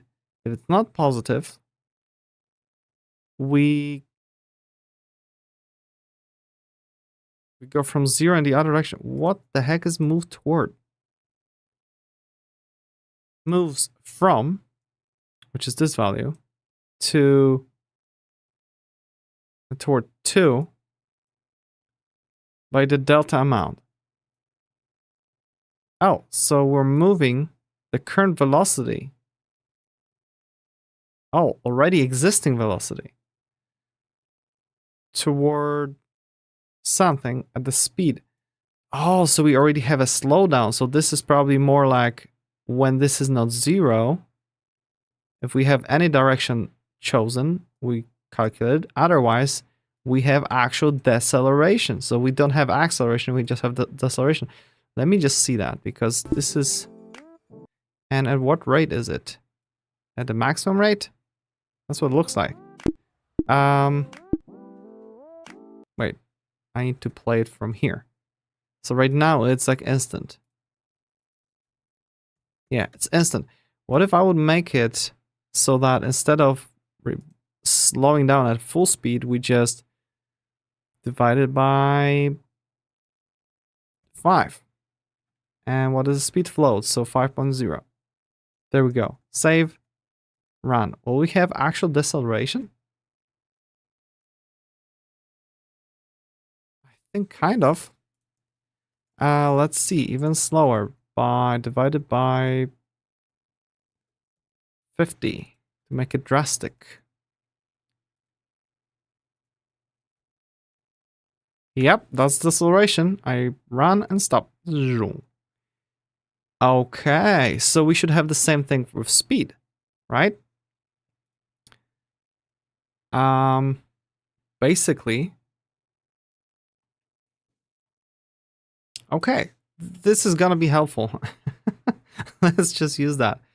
So instead of setting the direction, we're just gonna do move toward, okay, the current velocity. So it could be 0, could be something else, toward the direction times speed, because this is where we want to get to. And the speed of it will be the how fast we want to do it will be direction times, and not speed, but our acceleration value. Acceleration times speed. Okay. And I think we also need to do times delta, depending on our time thingy. So what that means that we have, if the value is 1 of the acceleration, it's gonna go bam, full speed, instant. While 0 will be, You never start moving at all. And I just don't know if this needs to be modified by direction or not. So let's try that. Let's see what the heck is gonna happen if we're gonna try to move. All right, we've got acceleration, deceleration, and oh, when I try to go to the left, we move in the wrong direction. Why is that? That doesn't have to be here, maybe? Maybe? Oh, that probably adjusts. The delta is just the difference, not the actual direction. Left, right. There we go. I'm just surprised that... Oh, I see. That I'm just surprised that it's so slow, but we have the value 1 means within 1 second. Huh. So ideally, we wouldn't do it times delta, but that means that we suddenly have weird situations. So let's make it up to 100 and start adjusting. So in our editor, we can click our player and let's change the acceleration to maybe 5 to make it faster. Play. Okay, that felt better. So let me just add also deceleration.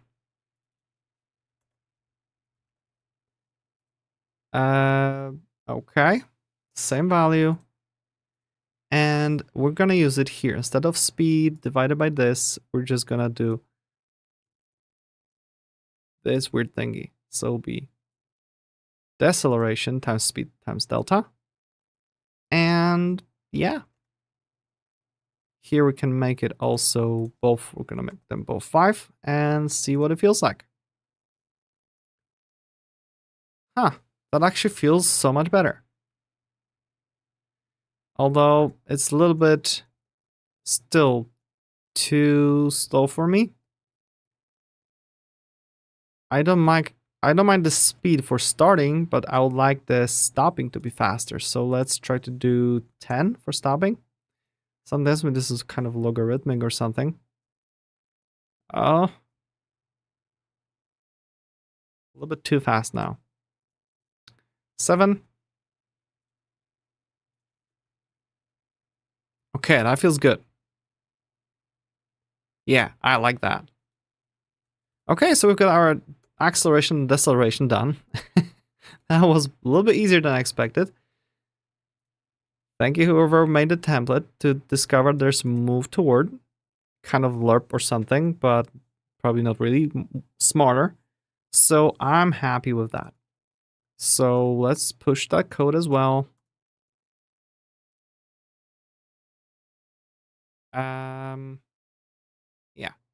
Add acceleration. And deceleration. For running. Okay. Cool. And we don't have this turn speed. Right now, the turn speed is maximum, right? Whatever deceleration, whatever acceleration speed is, that's the basically turn speed. So yeah, that should be good. I'm fine with that personally. Instant movement, no such thing. So we've got our equivalent of probably something like this and wait, I had a 69, right? 69. Well, here we're gonna make it 59. Yeah, that's roughly it. Cool. Okay. So that means this panel is done. That was fast. We have options for dealing with the camera and with jumping. Let me just set a few things in the camera. Let's see what it looks like right now with the camera, because I think the camera is just extremely rigid. Yeah, camera's really rigid. So let's just adjust it. This should be just a few buttons here. So we have drag center, fixed top, whatever. Limit, we don't worry about that yet. Position smoothing, yes. And 5 pixels per second. Let's see what it feels like. I mean, that looks decent. I would just make it probably less smoothing, maybe 10 pixels per second.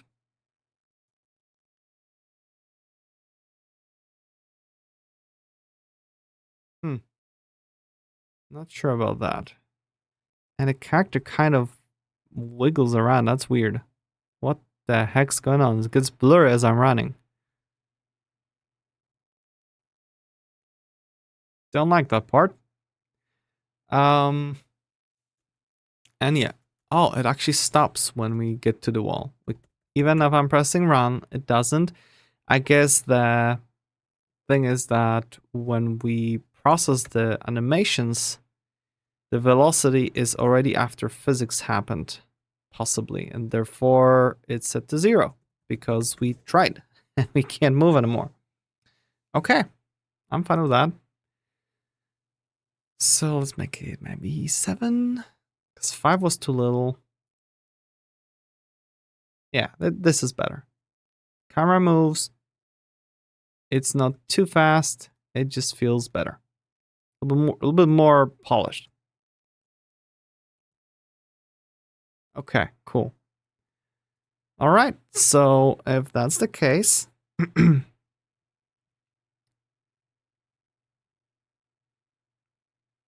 we don't have any dragging, editing, nothing weird stuff. Okay, it's just a camera. But is there like a pixel perfect version of it or something? Because I wonder if something's screwing up the. But what do the tiles look like? Do they get screwed up? No, it's only the character that gets kind of jumpy. It looks bad. Yeah, like he's shaking. I do not understand. That's too bad. Wait, where's the code? Well, I am not sure at this moment, so we'll leave it where it is now. Maybe it's just during the stream or something. It looks weird. But considering we had that, we just did the cameras. I'm gonna do that. Add camera smoothing. Okay. So let's work out the jump, because that's gonna be probably a little bit more challenging. So in the toolkit, for jump, we have several things going on.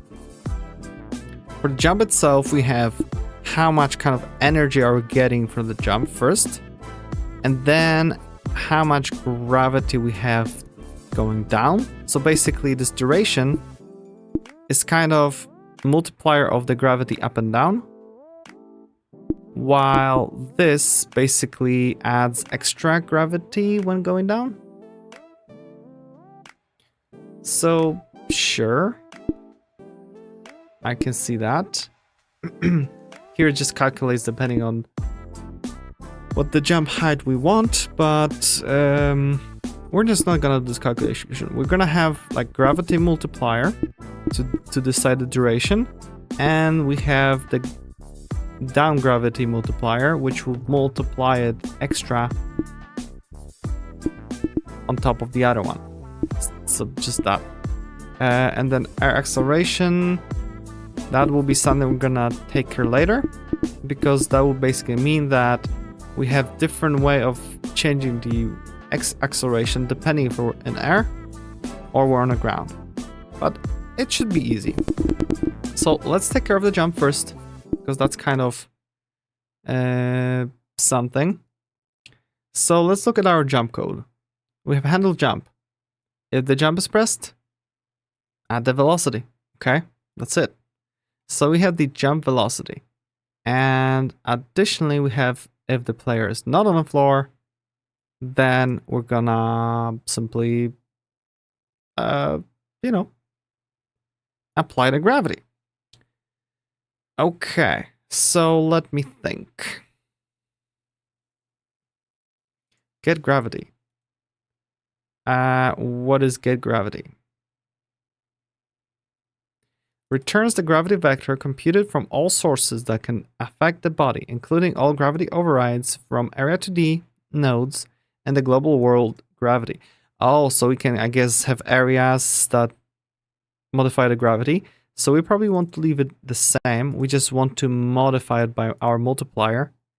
This way, if we're decide at some point like, oh, this is a heavy gravity or low gravity zone, we're still compatible with the tools, so we want to keep using it. That's interesting. So we're gonna export another range. We've got our speed, deceleration, we have our jump velocity, and let's do export range. So jump velocity, that's kind of how high we want to jump. And we kind of don't need that if we change the gravity itself. Or do we?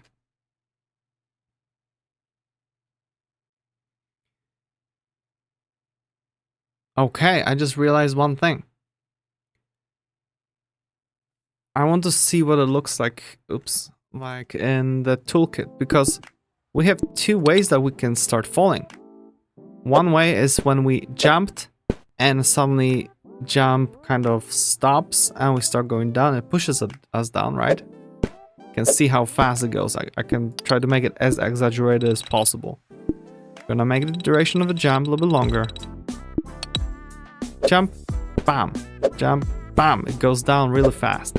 I should probably also increase the terminal velocity to max. Yeah, bam, bam. But what if I'm just gonna walk out of it? It used that fast too. But do we want that? Do we want to fall so fast? It doesn't make sense, right? Bam, bam. I would like to kind of slide off without going down so quickly. Because that suddenly changes the feel of the gravity. Huh. I guess that would be one preference to what one likes. But I'm used to games where I'm gonna just walk off, but I'm not just dying. So we're gonna improve it. Although, how do we do that? So basically, we will need to check one thing. In our code, when we check if it's falling down, if it's not on the floor, so basically when we jump, we need to set that we just jumped, and therefore the next check, when we're not on the floor anymore, we need to have that thing like that, hey, we jumped.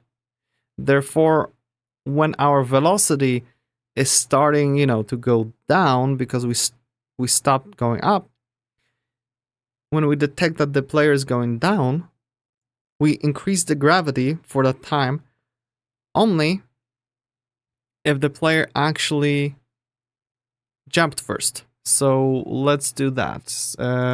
Beyond that is on the floor. Let's have here are the offsets. So this is just animation. I want to have my variables animation here. While up here we're gonna have var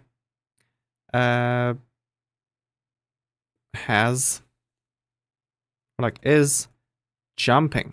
Okay, gonna set the false. What's up with my double M? Jumping. Okay, jumping. So this way, when we actually press the jump button, right? If it's on the floor and we are pressing the jump, we're gonna not only set the velocity y to up, we're gonna do is jumping true. And then when we land, I want to set it to false. So if it's not on the floor, do this, otherwise do something else. So, Oh, look at that. It's on the floor. It's a function. We check it first here, and then we check it again. Ew. So let's kind of simplify it. Let's have it where we have everything that happens if is on floor. Okay. We do stuff here. Else, not on floor, pass. So on ground, in air. Okay. Just like that. And therefore, if we're in air, we add the gravity, right? In air, we're just gonna add the gravity. That's it. And additionally, if is jumping, add extra gravity, okay? When falling. So if it's jumping and velocity y is larger than 0, because down is actually larger, then we're gonna do that, okay? So velocity y will be add additionally, so we will need to have that gravity. So instead of, because this is again a function that we're gonna call every time. So when we're on the ground, we don't need to add gravity. So let's do var gravity is get gravity. And we're just gonna do this. I kind of don't like that we're doing it twice. Because we need to assign the gravity every time we're doing that. So let's do it differently. Instead of adding the gravity here, we're gonna do it maybe this way. If it's jumping, okay,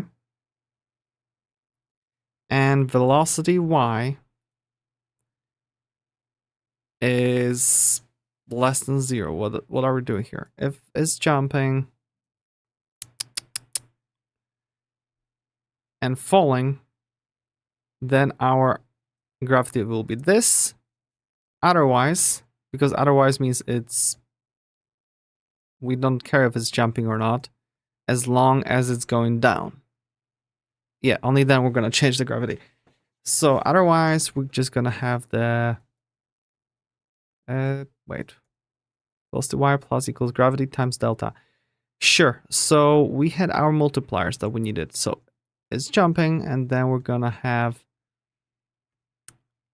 velocity of the jump and height. Ew. Let's do gravity multiplier. Okay, to modify the gravity for the character.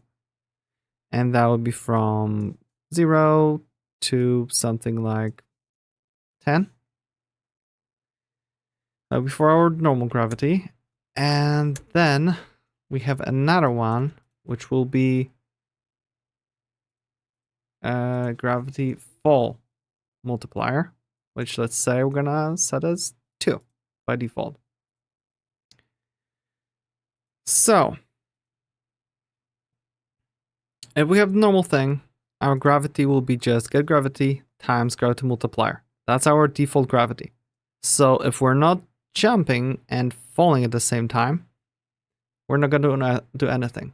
But if we are, we get the gravity times gravity fall multiplier. Okay. And that's it. This will be the extra thing. The only thing is that that's for when we're in air, but when we're on a floor, we set is jumping to false. That's first of all. And handle jump. Yeah. Also, if we're on the ground, we want to handle the jump. Otherwise, we already checked for that here, so we don't worry. So otherwise, we don't do anything. Okay, jump velocity, whatnot, all good. All right. So what else?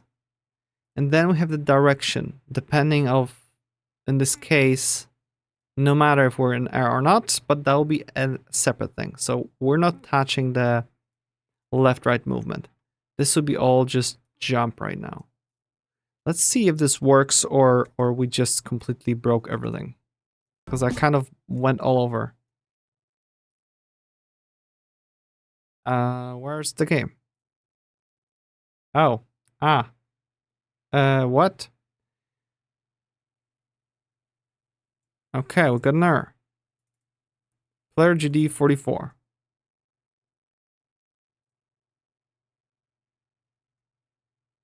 At functions. Invalid operands, float and vector 2 in operator plus. Oh, okay.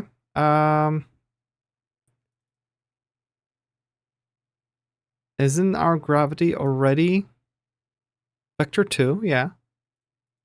And we multiply it, so that should be a vector 2, right?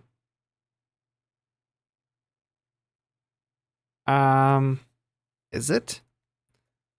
Vector 2. That should be fine. So in 44 velocity. Oh, because I'm doing Y. That's why. There we go. That should fix the problem. Screw you. Oh, it reverted it this time? Yep, it just reverted it for me because it's Godot. It freaks out with changes. Keep local changes? And reverted it. Come on. Discord local changes? Oh, we might have a chance that it's gonna work. Oh, look at that. Wow, that's a long jam. Holy moly.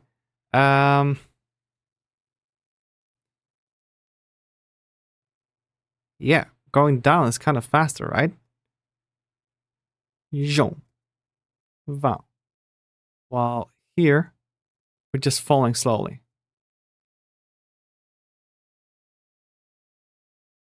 So let's make that number a little bit more drastic. Gravity fall multiplier 5. All right, play again. We can fall normally, but our jump just makes him absolutely slam into the ground. So that's actually pretty cool. Jeez. It's straight up scary. So this is where we would need to have the terminal velocity to just not go too fast at some point. Because one thing is to just fall gently. Oh, yeah, because when we fall gently, we just do that. But the other thing is when so with the gravity, we just reach the terminal velocity a little bit faster. Okay, I see. Yeah. So when we're going down, what are we actually doing? Let me just do something quickly here. I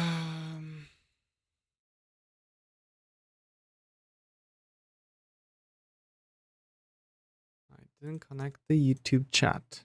There we go. Now we're good. So basically, when in air, the velocity is always increased by gravity. So we keep accelerating. So we would basically need to cap it at some point. Just don't go faster.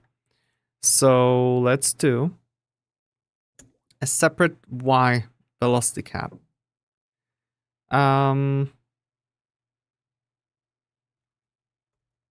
Let's export range, and this will be something like vertical terminal velocity. So let's just have it something as the player movements on like 300, and we're gonna start adjusting. Okay, and therefore,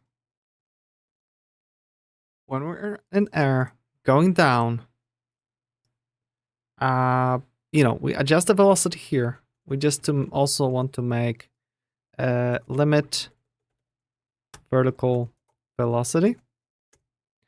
So if the velocity is larger than this, we can just clamp it, right?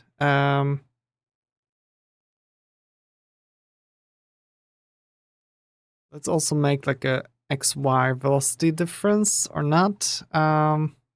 Is there like a clamp? Clamp. There is clamp. We have for variant, which could be clamp F, clamp I, vector 2 clamp, vector 2I clamp, and all that stuff. Okay, so we can just clamp a vector. So let's do terminal velocity. And it'll be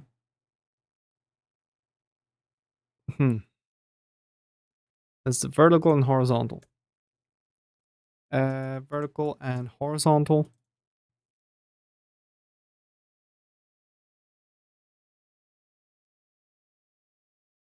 Horizontal, let's make it 1000 for now.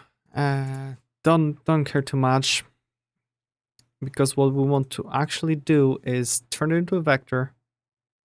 So let's do var terminal velocity, which should be vector 2. We'll start off 0, but on ready, we're gonna calculate it. Okay, well, not calculate, we just assign the values. This way we can just use it within the clamp. So velocity plus equals this.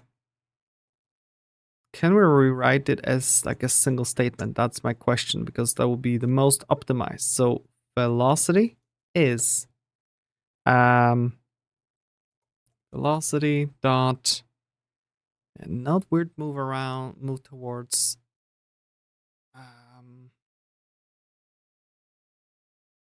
so we basically have the velocity plus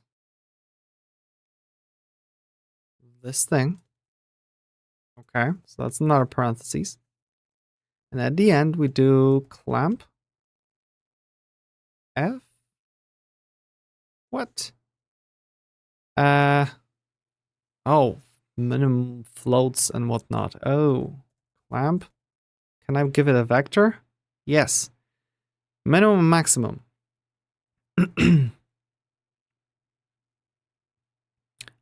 So we do minimum will be negative terminal velocity, I guess, and maximum will be this. There we go.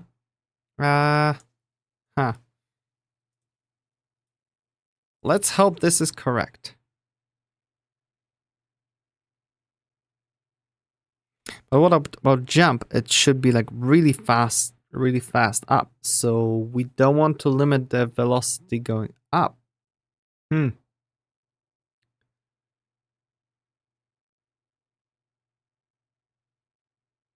This is not a trivial problem. Okay, let's just do a bunch of undos, and we're just gonna need to handle it one by one, depending on, afterwards. Not using clamp or whatever.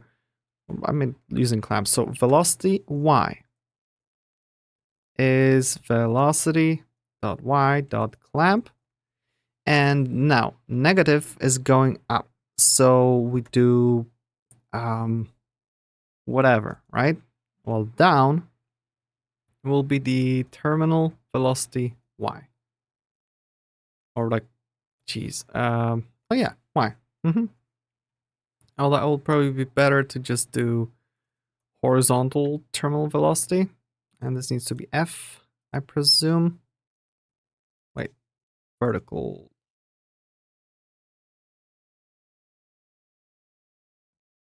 Okay.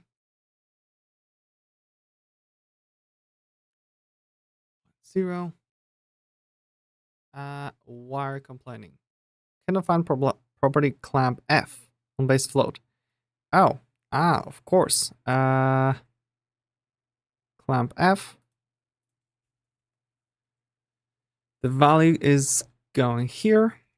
Okay, that's how it works. So we're clamping only velocity up, down for now. And only when we're in air, because on the ground doesn't matter. So let's see if that works. I know it's a little bit chaotic coding. Please don't tell me it deleted everything. Okay, it's still here. Cool. Play.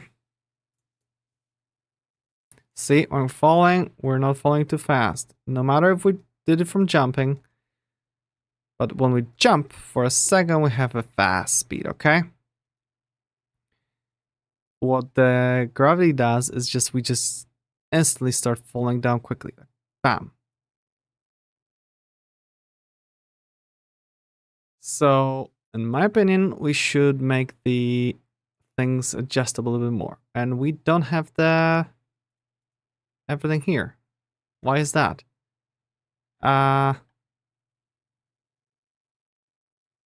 These are ranges, horizontal terminal velocity.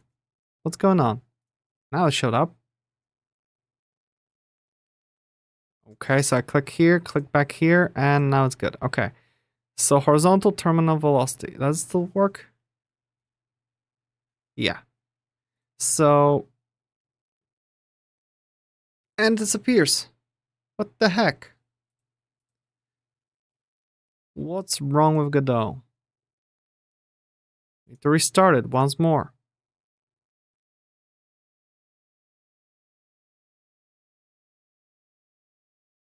It's funny how it doesn't like when we're not using editor in it. It just freaks out about any changes. I'd call it upsetting. Okay, so vertical terminal velocity, let's make it 600 and see what happens.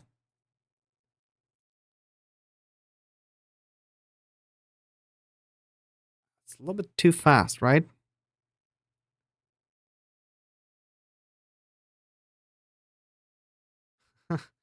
And then we have, when we hit the roof, we instantly go down super quick.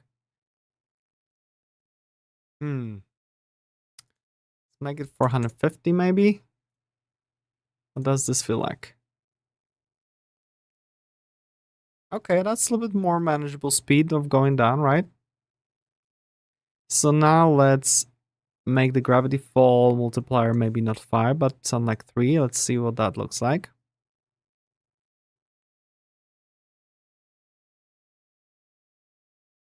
Okay, that feels good. Extra long jump every time. Yeah, we should go down a little bit faster. 500 maybe. Still feels like really slow, to be honest. Okay, that's good. Cool. That feels good. Oh. For a second, it felt like hitting a wall. Confused it a little bit.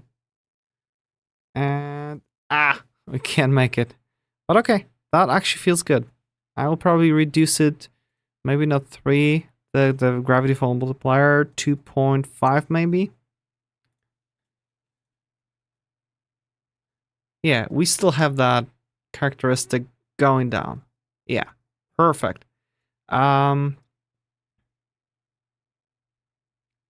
So let's close that and let's push the changes.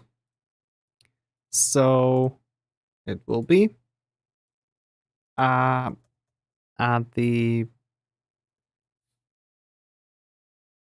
fall gravity setting, introduce terminal velocity. Okay, we're just gonna start with that, and we're gonna push it. And let's remove that terminal velocity for left and right, because that's kind of the horizontal right now doesn't matter, right? We have just this vertical. We don't need any of that. Yep. And therefore on ready, we're not calculating it because we're not using it anywhere. And this should be good enough. All right. So let's do remove horizontal terminal velocity.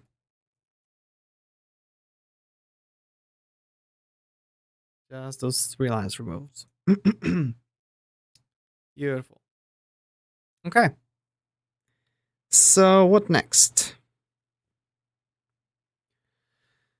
And here, so I'm jumping. We took care of the duration. That will be basically the amount of. That's a combination of our gravity multiplier, so how fast we're going up. I mean, how much we slowed down going up, and the combination of that with how much energy we're gonna put into the jump. So this is something that could be adjusted. As an example, I can just go here and make it so that our gravity multiplier will be half. Okay, therefore I'm gonna have the jump velocity to 250. We should still have that tall jump, but going way slower. Boom. Oh, or maybe not. What happened to our gravity multiplier? 0.25?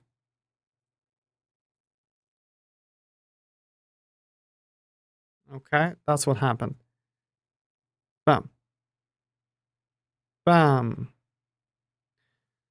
In theory, we could have separate gravity for normal stuff, separate gravity for jumping up, because now when we're going like this, we also have the same gravity as when we're jumping, which is very strange right now. But what if I'm gonna make gravity multiplier normal by 2? And, oh, that was 250 for the speed. Jump velocity, 1000? Do we even can do that? Boom! Wow. Jeez, this is some next level craziness. But hey, if you want to, go ahead. Gonna make it 1, make it maybe 450 for the jump velocity. And what do we have here now? Bow, bow. Something that feels somewhat good. And there's lots of tweaking small values, right?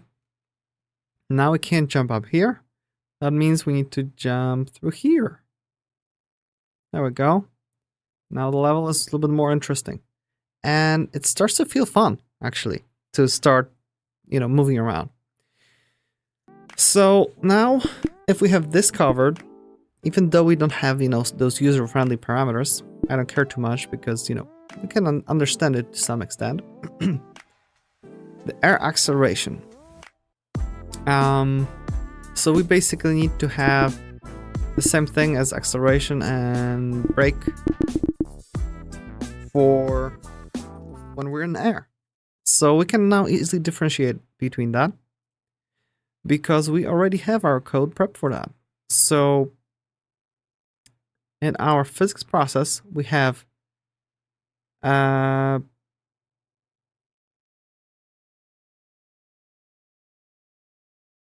a moment. I have wrong indentation here. There we go. Oh, how did that work then? Maybe that's why weird stuff was happening. Bow, bow, bow. That looks good, yeah. Okay. It was, I guess, mostly the same thing. But yeah, that's good. So the whole thing is that we have when we're on ground and when we're on air, while the direction and all the calculations for that to calculate the X, the X movement happens beyond that. So what we can do is grab all this stuff and put it on ground. And what that means is that it's gonna work differently because this is for when we're on ground and a copy of that will go when we're in air. Okay? So we've got our Y, and after our Y, we're gonna have our x. And therefore, we can have just different parameters of the, speed stays the same, but acceleration and deceleration should be different for on ground and midair. So let's copy those two, and let's just put on air acceleration and air deceleration. And that should be good enough. So in air, so we have air acceleration and air deceleration. That's it, I think. Yeah. So let's say that in air it will be 0.8 and 0.8. And let's make it as multiplier. And here as well, multiplier.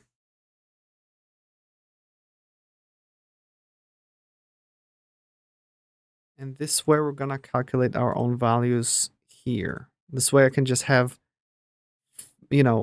increase, decrease, rather than completely new value. This way I can have something that makes more sense, I guess. At least I'm hoping for that. So let's do var air acceleration. And I don't know if I can calculate it this way. Maybe I can, I don't know. Will that allow me to do that? Maybe. I am not sure now when we change this, will this get recalculated? I am not sure, so, I'm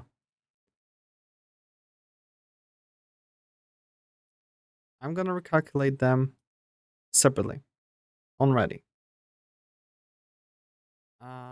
So, air acceleration is this and that.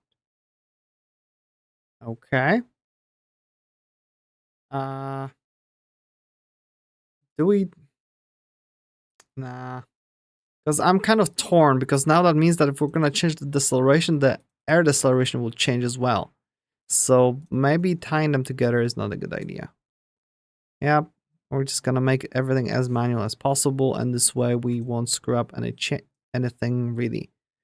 So we're gonna do that, get rid of those again. And again, there will be nothing on ready. So we're good. We're good. Everything is 100% finished. Let's just play it and see what happens, because we have 0.8 for that, while our acceleration and deceleration is 7. So let's do acceleration and air will be 3, and deceleration will be 5. Now let's see what that feels like.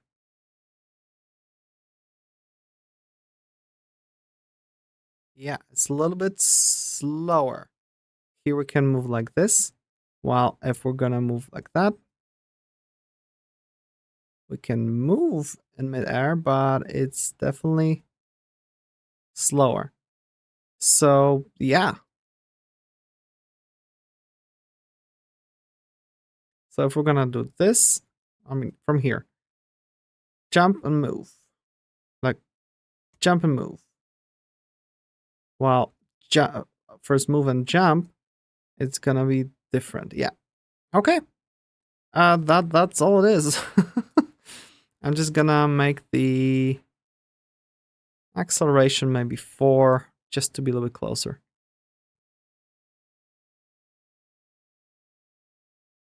Yep. Okay, this actually starts to feel good. I am surprised how easy it is to implement all those little things. But I guess Coyote time and other things, as we keep adding, it will be exploding in complexity. But it's not bad so far. So let's commit it, and let's do add air control parameters. Awesome. So what is next? Got this, we got that. So now let's do the variable height. That's gonna be a little bit trickier to figure out, I think, because we need to detect when we stop pressing the space, and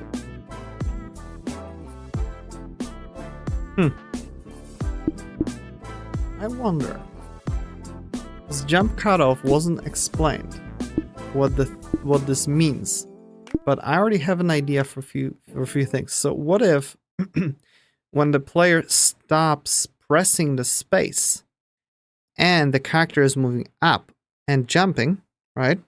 When the player stops the space, we don't do something like, zero the velocity or something. Let's just make it so that we could either change the gravity to higher so that it starts slowing down faster, or we can just multiply the speed, the vertical speed, to just slow down a little bit, right? So let's just try the multiplier because it will be less involved than trying to figure out how to change gravity yet again for something. Maybe it'll be good enough. I don't think it'll feel too jagged. At least I hope so. So let's do this. We'll add another parameter. So we're getting jump. So it'll be somewhere here. And let's do the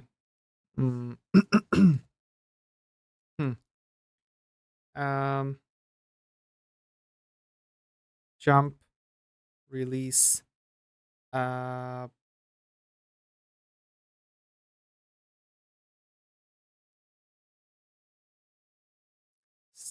stop multiplier. What was it called here? Variable height. Let's just call it this way, and we're gonna make it from 0 to 1. Where 1 will be full stop, 0 will be no difference. Therefore, there will be no concept of the variable height. So we're gonna start it with being 0.5, something in the middle, and all we have to do is, when this is when it's on the floor, we want it when it's in air. We calculate the gravities, right? And then we're gonna do if velocity dot y is, it's still going up, so it'll be positive, so larger than 0, and the input is action just pressed or is just released. And for now we have the UI accept. We're going to change it up in a second. So and we just stop pressing the space. Then the velocity y will just multiply it like that, and it's just gonna one time kind of slow it down. So let's see what this looks like. We have half. Wait, not if. So let's see if this is enough to actually make it feel like that. If yes, that will be like the simplest thing. Okay, that's full, and then a boop. I don't think it really does anything here.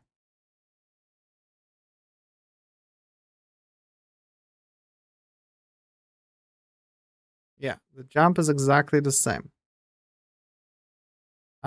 What is going on? Didn't it jump or at least stop multiplier?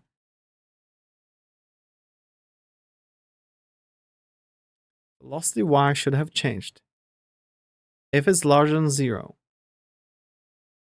Oh, less than 0. That's we go. That's it, yeah.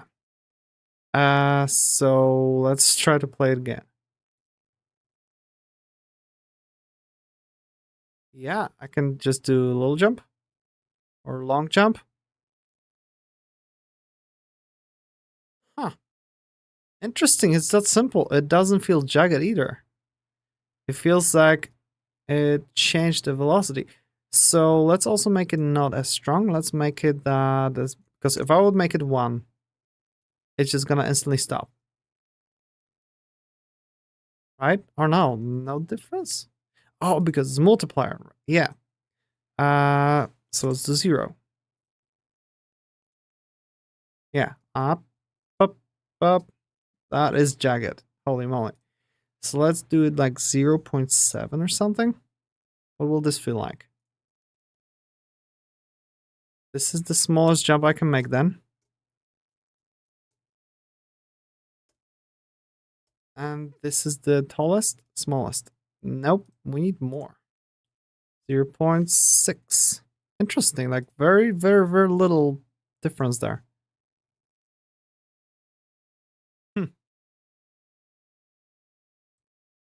But that already feels like there's so much more control.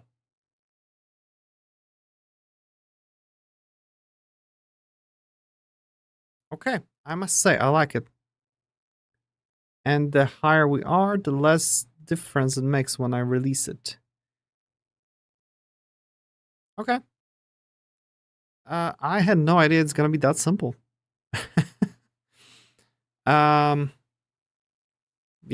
well, let's just push it.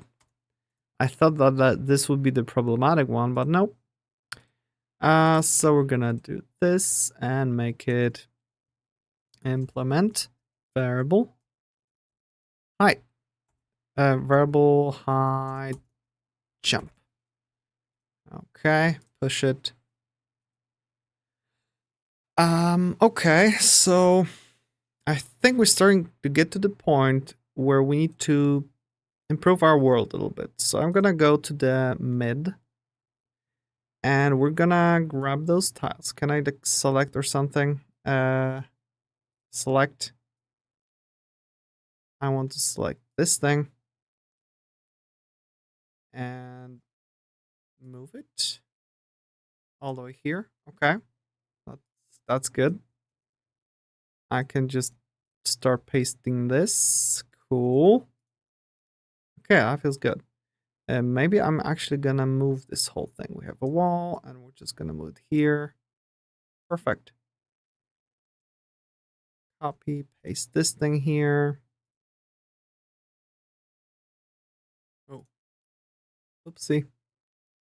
All right, and therefore we can just add some platforms. Like bum, bum, bum, bum. Maybe even something here. Just to plop few things around. And therefore we can just make new roof here. Okay. Like that. And like that here. Wait, copy, paste. Copy, paste.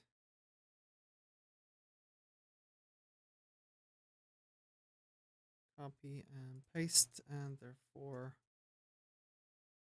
yeah, this is real simple.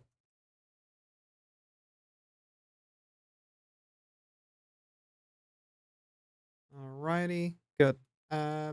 Screw the background. I just want to play it. Now we have the longer jump. Forgot about it. You need to actually think how you're proceeding with it. Up. Oh wow, okay. I made an actual platformer that's not trivial. Okay. This feels good. Yeah, now with this jump, first of all, I want higher terminal velocity. That's the first thing. Our main world, everything's updated. Player, terminal velocity 600. Okay. And then I also want the acceleration to be a little bit higher. Maybe something like 6. Okay, and let's see if that improves the maneuvering a little bit. Okay.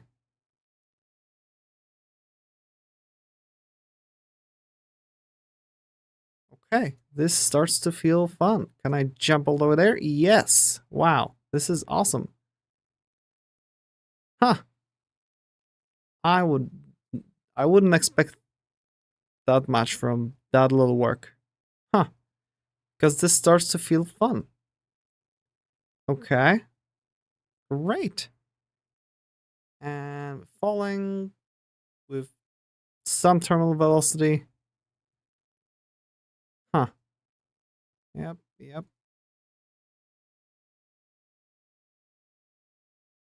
I want to fall from here.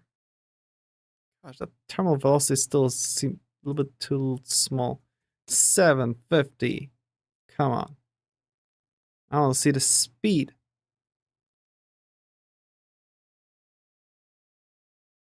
Okay, that starts to feel better. Ooh. Okay, yeah, now it feels good. I like that terminal velocity. All right. And again, like sometimes you're here and it kind of grabs onto the ledge, which is very strange. It's like, I guess physics glitch or something.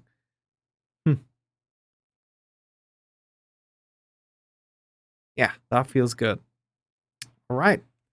So let's push our expanded world. Expand world.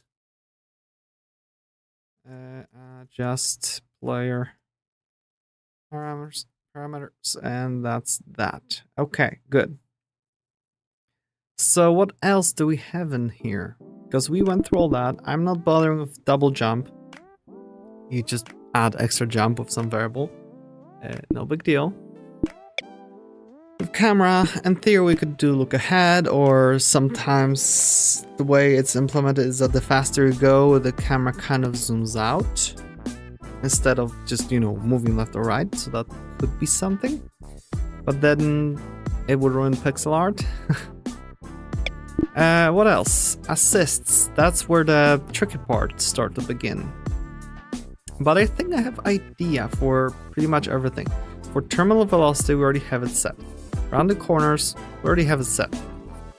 So what we would need to have is the coyote time and jump buffer. And so basically, how could we do that? For coyote time, we would need to have it. I mean, one way would be to have the timer start and stop and whatever to basically set it like, oh, it's the coyote time is over or something. That could be something. And sure, we can just start with that, with a timer. And the same will be for a jump buffer, basically to remember for how long it needs to remember that the moment it touches ground, we need to jump again. So yeah, I think that's gonna be really easy. Where's our game? Here. So our player. Let's add timer. Okay. And the timer we're gonna set that it's 0.2 or 0.1 seconds. Okay, 1/10 of a second for now. And one shot, yes. Auto start doesn't matter at this point because we're gonna run it manually. So let's rename it to Coyote timer. And we're gonna duplicate it, and the other one will be jump buffer timer. Because I don't want coyote timer, that would be silly. And they both have the same auto start and whatnot. So in our code, okay, will that update or something? Ha, it doesn't. It's weird. Can I go to like settings and make it not use the headless thing? Maybe that will improve some things. Extension, Godot, tools, settings.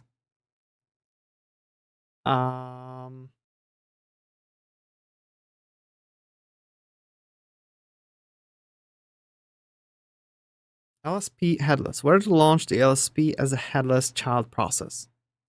No. Let's try to turn that off. I don't know if that's going to improve it or not. Maybe that will make it finally connect to the other stuff. Okay. Let's close it. Let's open our scripts again. In this case, our player. Connected. Okay. Cool. And in Godot, I want to open this scene. Cool. So what we're going to do is basically get the references to our timers. So we'll categorize things later. For now, we're just gonna add them here. So this will be coyote timer and jumper buffer timer. We need them both. So let me think. Let's start with the coyote timer. It's basically when we are on the ground and when we stop being on the ground, like, on the floor, when this happens that, oh, we're not on the floor anymore. So we need to remember where we during last check. And then when we have that set, we would need to basically make it so that when we detect that we're on the ground, we need to check how much time has already passed, subtract that from the timer, and set it like, hey, go. And therefore, when the moment we get the signal that the timer is over, we switch the coyote timer off. Whatever. So let's have a variable like var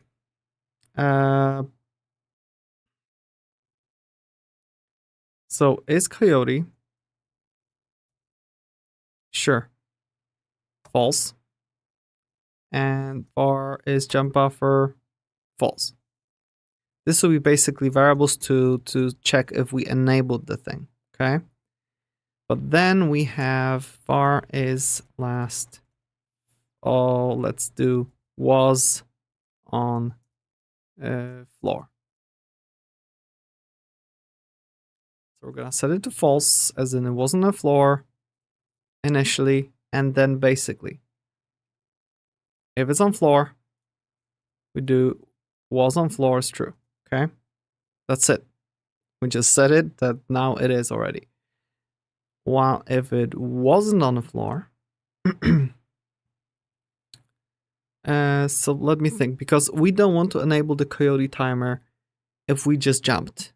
That's not a time to enable the coyote timer.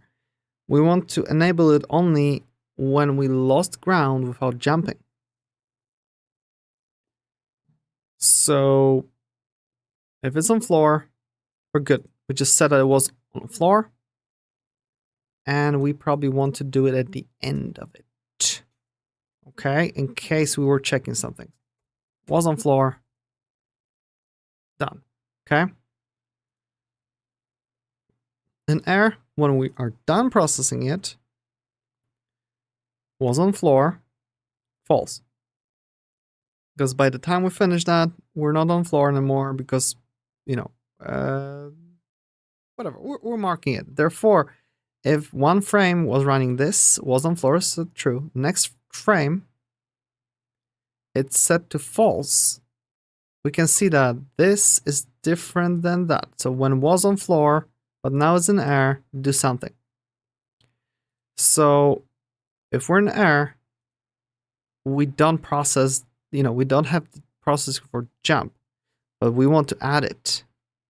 So I think, what do we have? Input is action just pressed, UI accept. So we will need to have kind of the copy of that.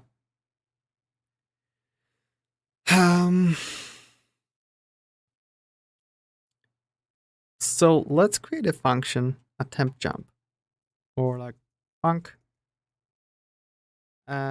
try jump. Okay. And for the try jump, we're gonna have it, if we press the jump, just jump. Okay. So we're gonna do that. And let's just add the comment. Initiate jump if pressed jump button. Okay, just a check and set the velocities. Okay, that's all we need. So we're gonna have it here. If it's on the ground, just try jump. But if we're in air and if was on floor, we're gonna need to do start coyote, and we're just gonna pass the delta. Okay, we're gonna have that.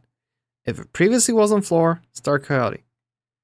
And that's that. And then if is coyote. If it is coyote, then we want to basically do try jump. And that's it.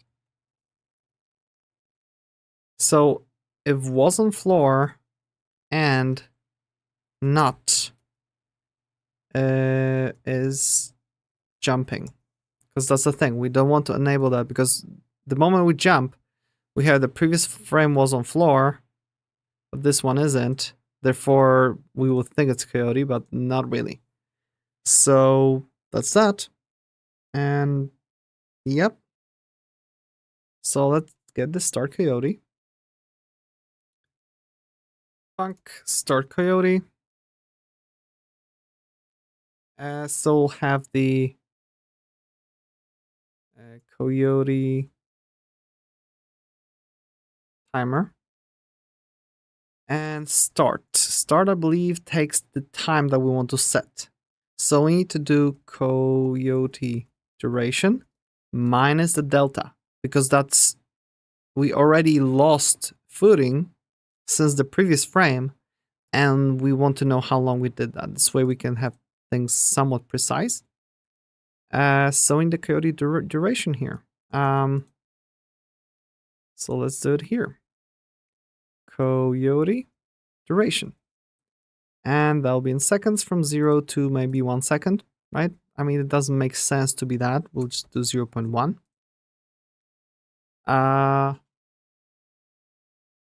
Okay. What's the problem here? Identifier coyote duration not declared in current scope. Yes, it is. Oh, coyote duration. There we go. Sure. So we start a timer and this coyote is true. Okay. Perfect. What's next?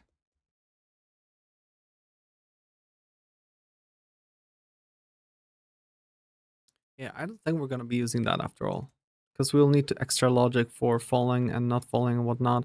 So let's just have it here, bam. And here, if it's coyote, and we press the jump, then we're gonna do stuff. But I think we're gonna have it more in a way of, if we're in the air and we press the jump button, right? Then, if it's coyote, then we do the jump. Okay. All right. So if it's coyote, we can do the jump. And we do that is coyote to false because we stopped it. Coyote timer stop. We don't need the timer running anymore. All that fun stuff. Because we used it up. Otherwise, if we pressed it and we're gonna get to the jump buffer or whatever. And is not as jump buffer. Pass. We're just gonna do to do implement jump buffer initiation, because we'll need to init the jump buffer when we do that, but we're not doing that yet. So it'll be not else if, it'll be elif. Okay. And otherwise, if it's not coyote time, whatever, we're in mid-air, we just ignore the jump. Okay. I think that's gonna be somewhat okay. Sure. So what we need to do now is actually have the Coyote timer to have connected to our player. So let's do Coyote timer node timeouts, and we'll pass it to the player on Coyote timer timeout. Perfect. Let's connect it. And we've got our on Coyote timer timeout. There we go. So when the timeout happens, we basically say is Coyote false. And that's it. Because it timed out, it was one time. So I guess that's it. And how do we check it? Let's first run it to see if it actually runs. I can jump. Oh, I think I was able to actually jump after that. Let's increase it to 1 second. Main, player, Coyote duration 1 second. Oh, that's gonna be a lot. Boom. Yep. And I can do it only once. Okay, cool. So I think that's gonna work. Can we preview the actual timer?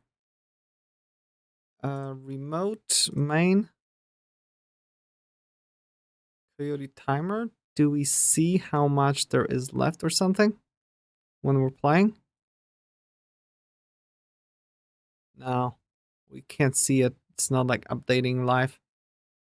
Too bad, but I think it's gonna work.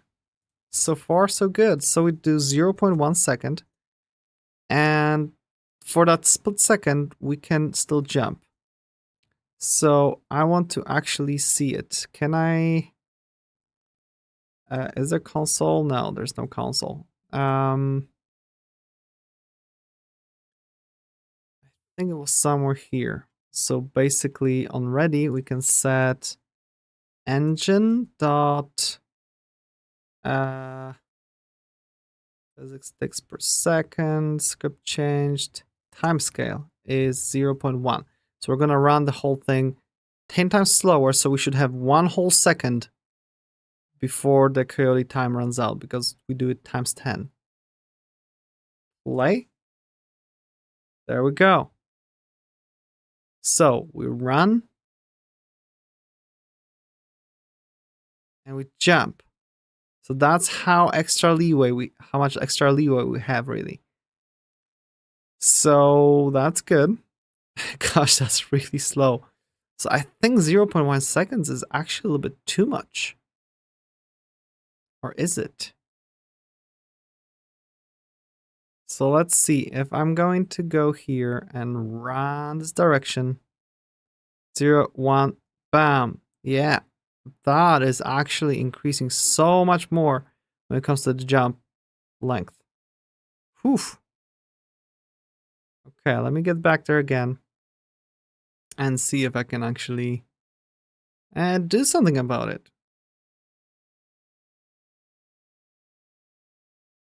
All right. We're gonna run and 0, 1.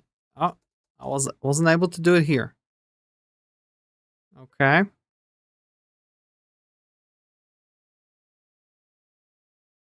So let's do it again. And 0, bam. Yeah, I think it's pretty decent. So let's do it 0.08. I mean, each frame, there's 60 frames per second, which means each frame is what? 0.016? So how many frames would that be? Let's get the calculator. I'm bad at math. So we have 1 second divided by 60. So 0.01. So let's say I want to add extra 3 frames. Times 3, that would be 0.5. So half that time to add extra 3 frames for a jump. So let's just do that, maybe 0.6 in case we lose something there. This way we can make sure that everyone always gets the extra 3 frames, or if they run 120 FPS or whatever, they're gonna get more frames, but still. That should be it. Cool. Wow, I can't believe this actually worked. So let's do add coyote time. And in a similar fashion, we'll be able to implement that jump thingy. So let's get back to code. So the jump buffer. So let's do copy this and do jump buffer duration. Okay. So we'll have already it set jump buffer is jump buffer. So the whole idea is that when the player presses the space while mid-air for that specified duration, let's say 1/10 of a second, if within that 1/10 of a second the player actually touches the ground, we're going to perform the jump anyway. So that this way, if the player, hit the space 2 frames before they touch the ground, they're gonna still jump. So this way we don't have a weird situation where I thought I touched the ground and player just gets frustrated. There was intention to jump, so let him jump. And I think that could have leeway of probably 0.15 or something for a few extra frames. This would be extra 10 frames. Why not? Somebody's sloppy with the space, let them have it. It's not the end of the world. It wouldn't be even end of the world if, every time you hold the space and you touch the ground, you're gonna jump. No big deal. It just sometimes will be kind of annoying. So that's why we don't have that feature. So this is gonna be fun. Fine. So now what? Yeah, let's make it 0.12. I don't want to give that much leeway because it kind of simplifies the game too, where you need to make sure you jump off or whatnot. The only thing is it won't work with the coyote time, because coyote time activates only when you actually touch the ground, so we're not magically expanding the platforms or anything. Okay, so we've got our jump buffer timer. So what we're gonna do is that when we're in air and the jump button was pressed, and it's not the coyote time, so we're in air and it's not currently the jump buffer is not currently set to true. So because it could be a situation where somebody pressed the space twice or whatever. I don't know, would need to use some cheats but whatever. So then we're gonna do basically start jump buffer. Okay, and we'll give it time again. And we're gonna have very similar thing to start coyote, which will be, let's actually have it separate here. Func start jump buffer. So the timer will be again the duration minus the delta. Do we want minus delta? Probably not, because we just pressed the space. So we want to get from the moment we press the space. So we don't need the delta. Okay, no such shenanigans here. Bam.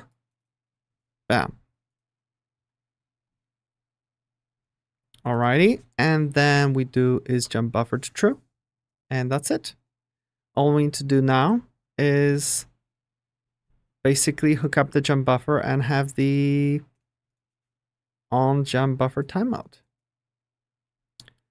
So we go here, we go into our player, jump buffer timer, node, timeout, we'll go to player, on jump buffer timer timeout. Oof, super long name, but hopefully it's not gonna add more performance issues. Okay, so If it's timer, then we basically say is jump buffer false because it timed out. We can't do that extra jump anymore. So the whole idea is now that when we touch the ground, we want to jump if the previous thing wasn't, the thing. So sure, we're on the floor, is jumping is false. So now we can say if is jump buffer and was and not was on the floor. So we were in air and whatnot. So if we were in air and it's time for the jump buffer and we just touch the ground, that means we just do the jump, which is bam. And then otherwise, if the button is pressed, jump. So we could actually do it. Let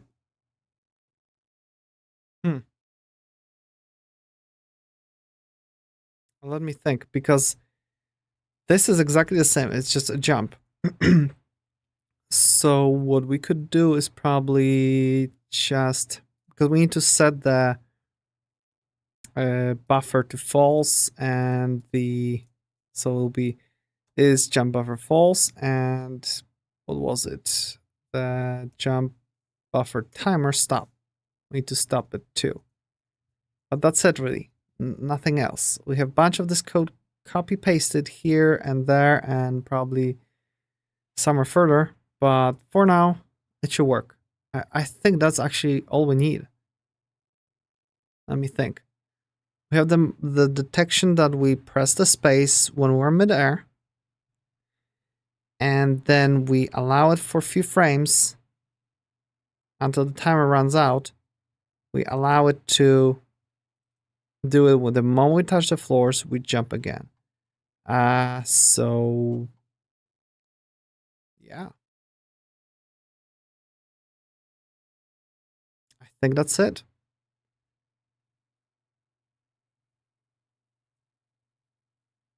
Let's play and see if it still works. Oh, we're still in slow motion. But okay, we've got this. We can jump. And I believe I can press jump and see it jumped up. So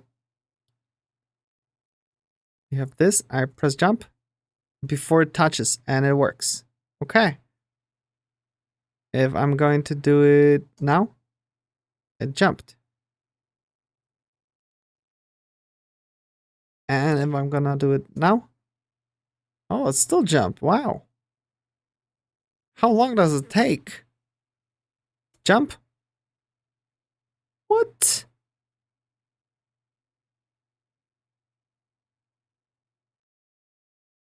What if I'm gonna do jump and jump? No, it didn't jump here. We jump here. I press jump.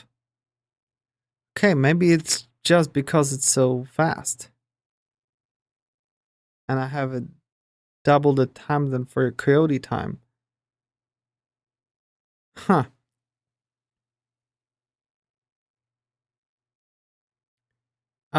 So let's start it without a slowdown. I want to see what it feels like at normal speed. Wait, ready. This here. Okay. Play. Wow, I have that gravity going fast, to be honest. Yep, that helps definitely. Uh-huh. If the jumps are that fast, then yeah, this definitely helps. But wow, this is actually pretty fun. Yeah. We've got a decent platforming feel. And that's just with simple animation of walking and nothing else. Huh. I am surprised. I don't think I'll be adding wall jumping right now, but that could be something fun too. Oh, I need some speed and bam. And with the coyote time, it's... Oh, I was a little bit too late, but that's the thing. If you try to do too late, it's just easy to miss it. This is just to help in situations where you thought you're gonna make it. All right, all right. So let's just push it, and this is basically add jump buffer. Okay. I think we implemented all the actual features. Terminal velocity, yeah. Rounded corners, yeah. The only thing we don't have is the look ahead, which I don't care about too much, and the double jump, and the, you know, like definition of air control, like when we were switching direction. The same thing with the turn speed. Whatever. Assists, all of them. So the last thing is that juice, which is not a lot to do, to be honest. And the juice should probably happen with some additional animations rather than code itself, I think. I mean, round particles, jump and land, that's one thing. That's just spawning particles. Then we squash and stretch. Jump and land. That could be probably happening through the animations. So let's maybe just do the quick with particles. Run, jump, and land. And that will be something already. So this will be purely here. I never added particles. Do we have particles? GPU particles 2D. There we go. What does it need? Node configuration warning. A material to process the particles is not assigned, so no behavior is imprinted. Okay, so emitting is set to true. Amount, is it like how many particles? The number of particles to emit in one emission cycle. Okay. Amount ratio, sub-emitter, process material. New particle process material. Do we have quick load? No. What the hell is it? Now we have random. He's taking a leak. Pixelated one. That's unfortunate. Okay, so what do we have here? We have time, lifetime, one shot and whatnot, pre-process. Okay, we can assign texture. Do we have some kind of dust textures? I very much doubt so. Sprites, bomb. I want to see those assets. We have boom for some kind of bomb. So that's not it. Cannon. Yeah. We need explosions. Live and coins, all that stuff. Not really.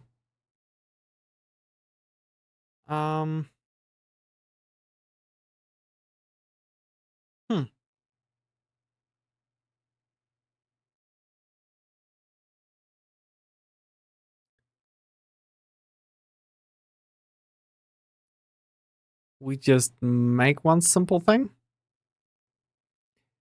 Other thing, can those be animated? Because I would like the particles to be animated, because that would just make a big difference. So let's select this particle. When we get texture, viewport texture, canvas texture, compressed, portable image texture, atlas, mesh, curve, gradient, animated texture. There we go. So new animated texture. We just need to give it some frames. 2 frames. Frame 1. And duration. Oh, we just assigned it separate things. Oh, it's gonna assemble its own texture, probably build it, hopefully. All right, so let's just quickly draw something, right? Something really simple. We're just gonna make it white and transparent. This way we can have the new file with, let's make it 4x4 pixels, all right? Just extremely simple. It'll be grayscale, gray value and alpha, 16 bits per pixel, perfect, transparent background. Okay. So we're gonna have a little dust particle. When running, we would have just little bits, and then what else? When we land, I mean, one could have like extra something, but I'm just gonna make something really simple. So we're just gonna use pure white. So we're gonna have 2 frames. One will be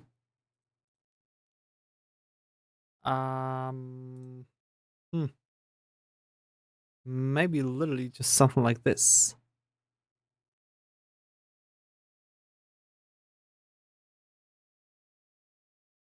Or just something like that. Let's make something like that. I have no idea about pixel art, so this will be like whatever. So what? Export as PNG. There we go. Yeah, we have just 1 frame. Output file. Oh geez. Repos. We're gonna do. Where is it? What was the name? Platform, Toolkit, Assets, Sprites, and let's make it new folder. 15. Dust. Okay. And it'll be dust 01 F1, as in for frame 1. Okay. That will be PNG. Export. And then as it disappears, let's just is there eraser tool or something? Eraser. So as it disappears, we're just gonna have something like this. Sure. And this will be export as frame 2. And then the last one will be just those 2 in the middle. Or do we want those 2 in the middle? Let's just have those 2 outside. Okay. Export as frame 3. We're just gonna have 3 frames of this very, very small texture. And let's see what we can do. We'll have 3 frames.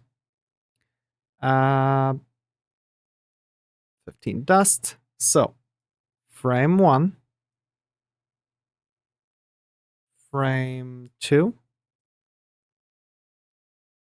and frame 3. Bum, bum, bum. Just like that. And how long each will be?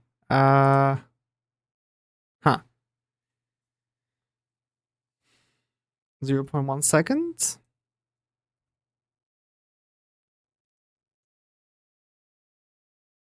Sure, therefore we're gonna make the whole thing lifetime 0.3 seconds. Okay. This looks very weird. No idea what that's supposed to be, but let's keep going. It's a one shot. Therefore we can just click. But for now, let's just have it, running at all times. Okay, then what? Preprocess, speed scale, explosiveness. What? How rapidly particles in an emission cycle are emitted. If greater than 0, there will be a gap in emissions before the next cycle begins. 1? Okay, as in all of them or not all of them? This is continuous. So for running, we want continuous, right? Randomness. It will be emission lifetime randomness. No. Fixed FPS. Really? 60. The heck? The particle system's frame rate is fixed to a value. For example, changing value to 2 will make the particles render at 2 frames per second. Huh? 2 frames per second. Oh, that's just the processing. I see. So we could just have it whatever, 10 FPS. It's still gonna be okay. Or let's do 20, whatever. Interpolate. Huh. Yep. Okay, so that's time. Collision, no. Base size, whatever. Drawing. Trails. Nope. Why did it get so large suddenly? What?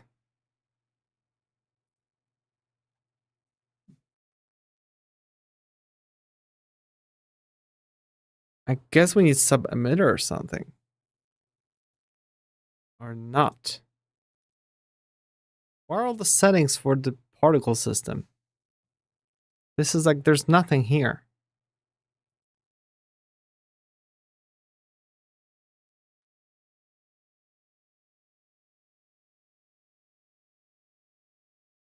Wait a moment.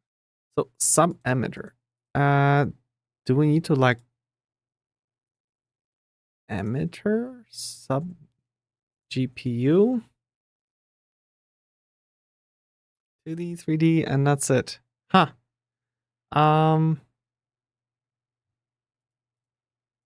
Okay, this is kind of surprising.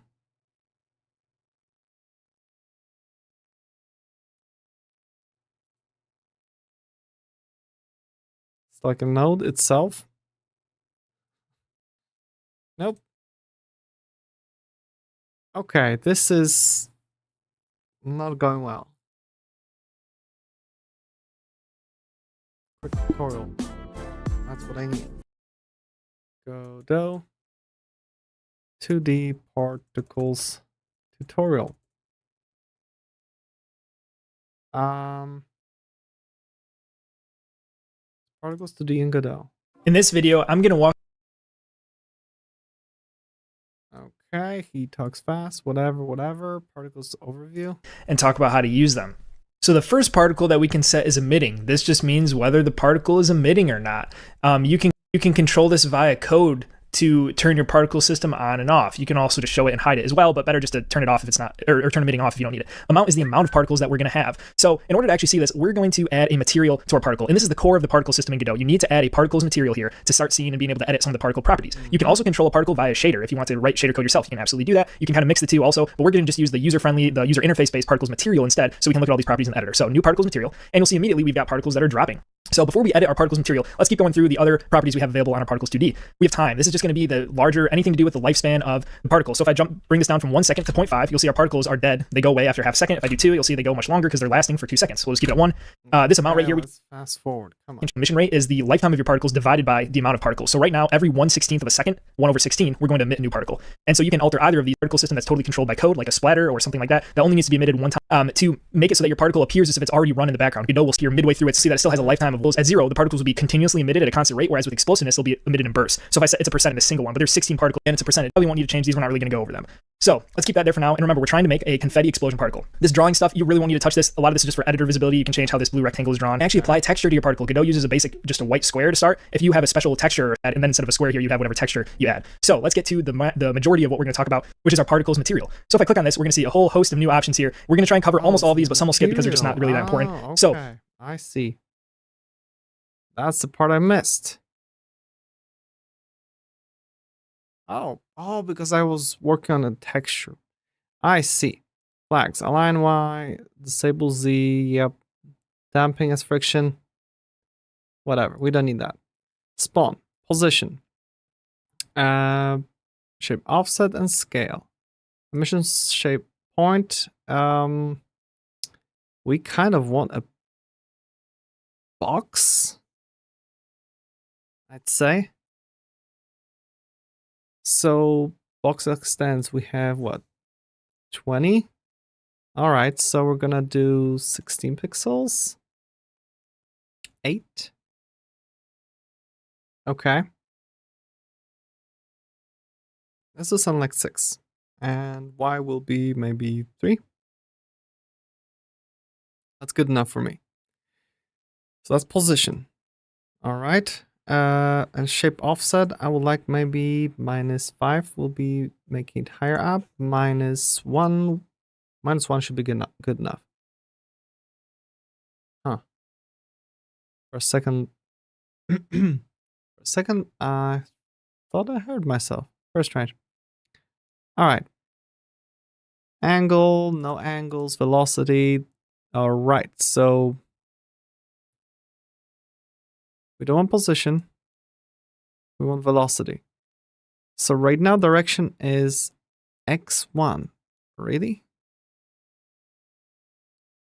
We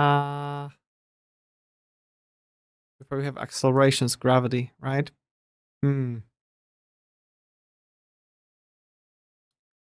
So we would need to have the gravity be changeable depending on which direction we're running.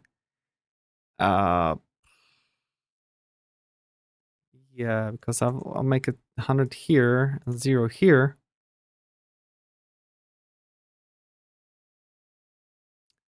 -5 and 0. Maybe that's enough. Yeah, that might be enough. Huh. Can I run over this?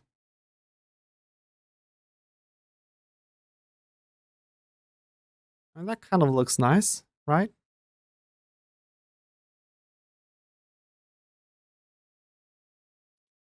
It would just need to be only enabled when on the floor and running. Not like this, because this is kind of silly. But that doesn't look bad. Yeah, this is good. So first of all, behind the player, so that looks better. And yeah, so I don't think we need to have any specific direction here. This will be good enough, at least for now. I don't want to spend time on that. Accelerations, radial acceleration. I mean, not that. I just want spawn angles, maybe. From what? From -3 180 to positive 180. That's all we need, I think. This way it's gonna be a little bit more random.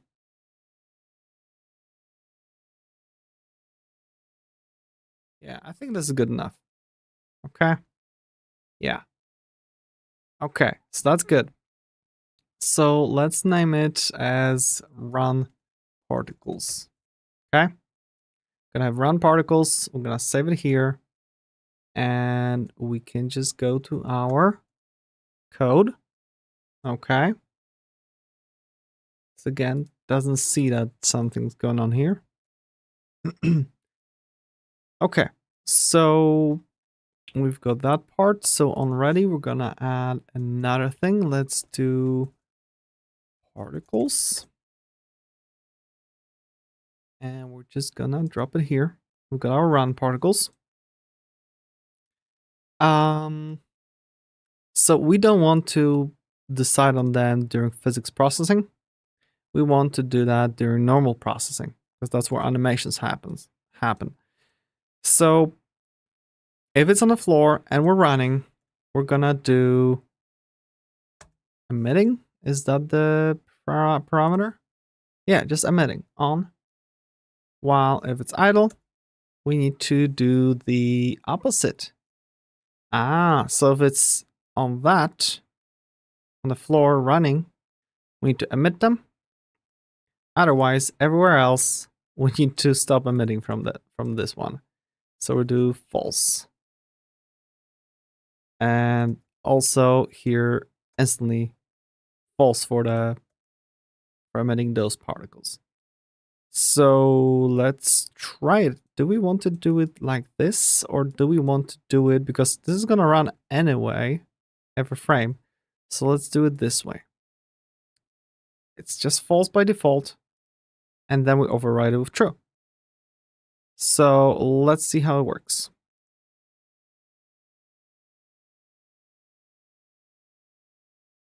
Okay, this is pretty good. I'll probably make them go up a little bit, a little higher up. So let's do the accelerations. Up will be minus 50 maybe. How high up will they go? That's the question. Not very high, so that's good. Minus 75. And then can I do like display where they fade away? Color curves, color ramp, alpha curve. There we go. Curve texture. What? Where we go now? Nope. Oh, because this is probably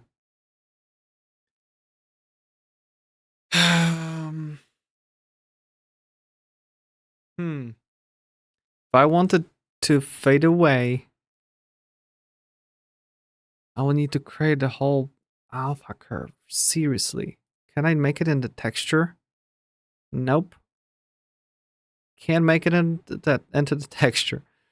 That's too bad.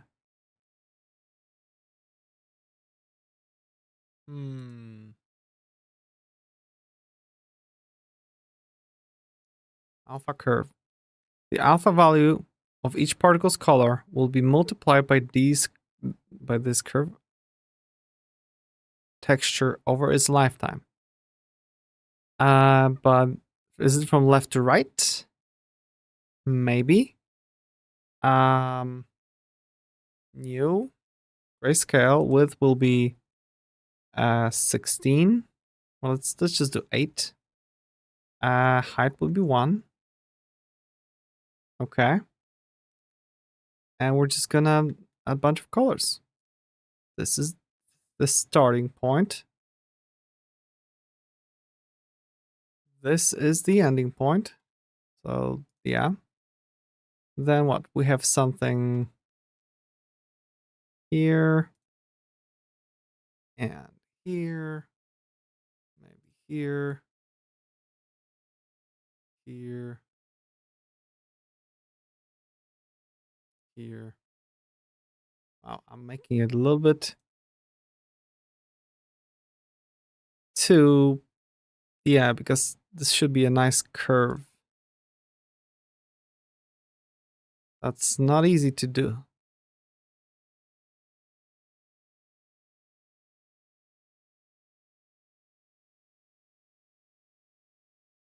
Bam. Bam. And black. Okay. Let's try that. Let's see if that works. Export as. It will be the alpha curve x8. Because it will be 8 of them. 1. Export. It will be in the same location as the other ones. So let's try to do that. It didn't show up. Oh no, it probably saved somewhere else. Where did it export it to? It didn't export it here for some reason. Why not? Oh, now it exported. So let's just do that. New curve texture. We're just gonna give it... Oh, I was able to just specify the curve on it. Oh, seriously. This whole time I'm drawing a texture because I'm thinking it's gonna be a texture. While it isn't. Sure. 256. Now all we need is 32. Okay, so it can just generate it for us. We don't need to do anything. Oh, that's so good. Cool. Is that enough? Are they actually getting better? Let's see it. Yeah, look at that. We're running away and the dust is just going away. Okay, good. So that means I can probably make the curve a little bit more interesting. I can make it initially just not be there. It will show up after whatever. And yeah. And that's it.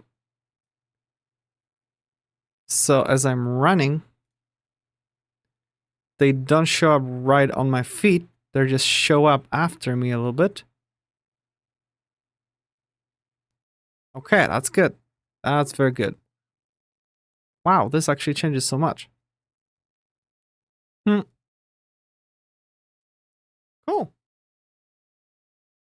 All right, so these are our particles for running. Then we would just need to make something for landing and jumping, and I could probably reuse the same thing initially. Yeah, let's try to do that. Let's just get those particles over. So we're gonna start with this one not running. Let's push it here, and this will be basically let's just not stage the alpha curve. We're gonna straight up discard it. So we're gonna make it add running particles. Okay. Let's push it.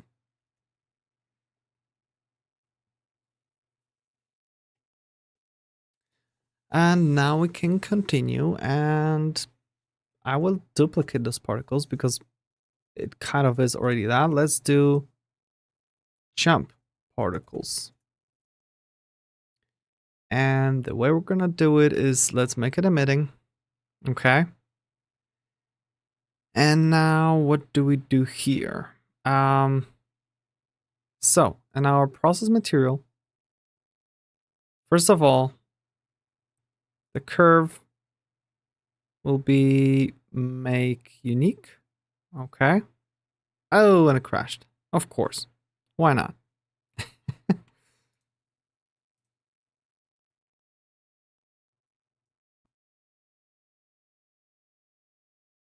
Why does it open the other screen every time? Okay, so we need to, again, let's duplicate our particles. That will be jump particles. And here we can basically, let's turn on emitting. And I want it to make the curve unique so that we can basically change it a bit. Okay. So here I want the particles to actually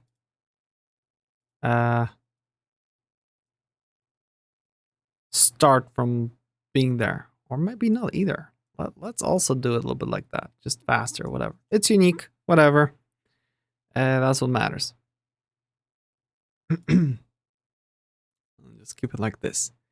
All right, so we've got those particles. I'm gonna plop them in front of the sprite for now so that we have some kind of idea what it looks like. And I would like them not to just spawn like up. I want them to explode to the sides. So has spawn, position, angle, that's all fine. Velocity. Initial velocity. We can make it like this. Spread 180. So let's do 0 here. -1. This direction up. Spread 90. No, I want 180. Really? So maybe it needs to be 90. Oh yeah, it needs to be 90. What is flatness? No idea. Amount of spread along the y-axis.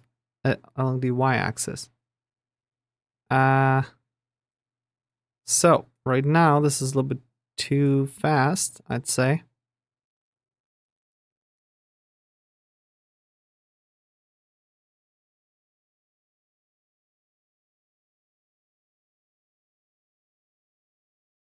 Okay, good. If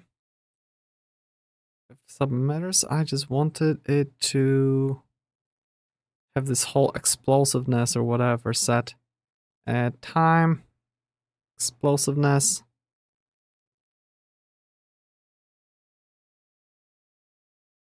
Yeah, something like that. Randomness. Don't know what that's about. And yeah, I guess that's good enough here. So what about it? Right now, they're just going all the way up. What if I'm going to acceleration gravity will be 100? Ah, look at that. Now it makes more sense to increase the velocity.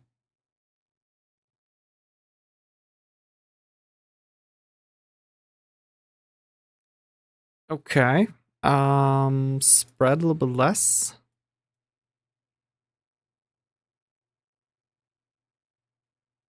Okay, let's just make it to 16 particles.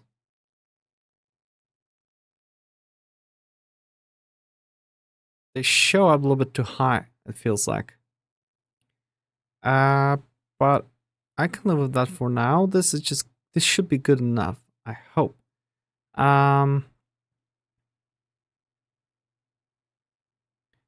Gravity, it's all good. Blah, blah, blah. Doesn't matter. Scale is fine, although I would like them to be a little bit more variety from maybe 0.8 to 1. Sure. And let's call it a day with this one. I don't want to spend too much on those visuals here. Let's just tuck it behind the player. And what we're gonna do is we need to fix it in code now. So we're gonna grab our jump particles. Here.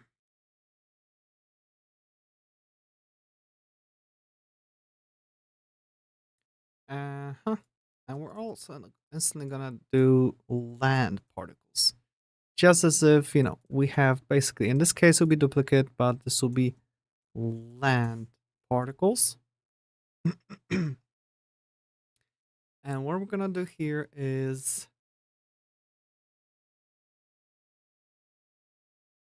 basically make it so that the moment we land and the moment we jump.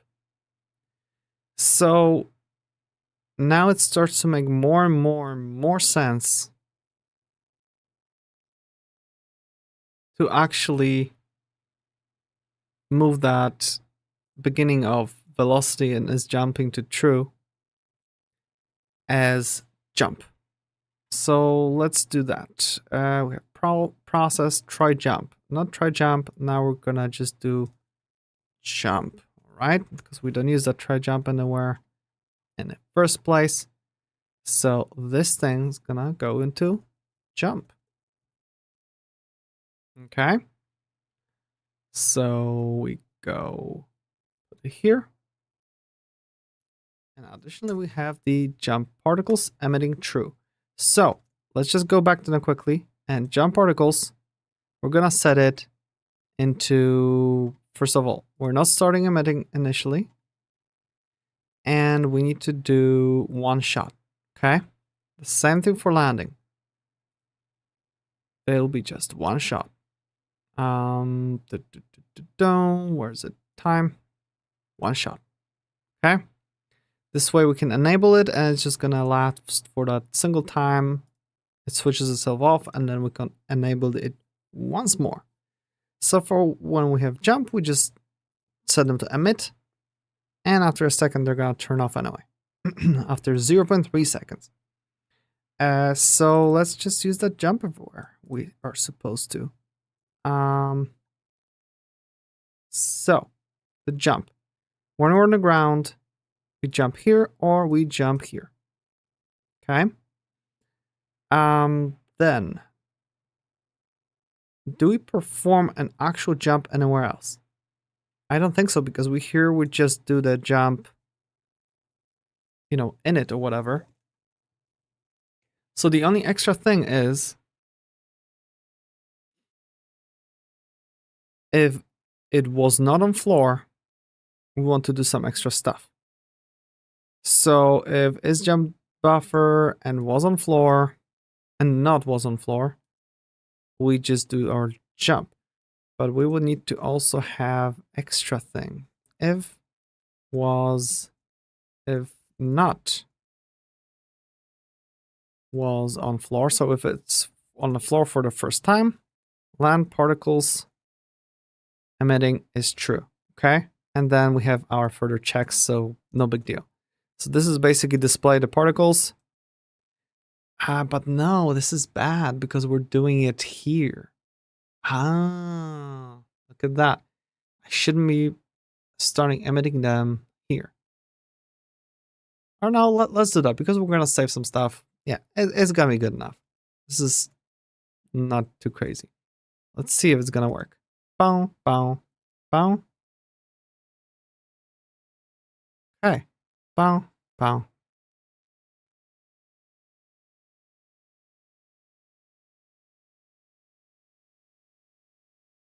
Huh. Maybe they actually should go in front of the player. So both of those will go here. And run particles maybe as well. Why not?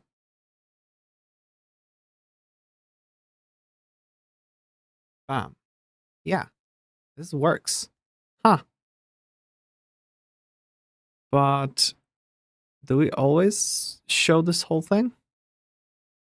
It seems like sometimes we're not displaying the landing.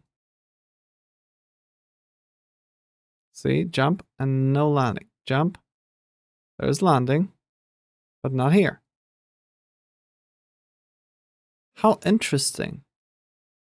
Why does the landing not always get executed? Huh. Because if it was on the floor last time and it is now, do this. And then we set it. We don't have returns anywhere around here.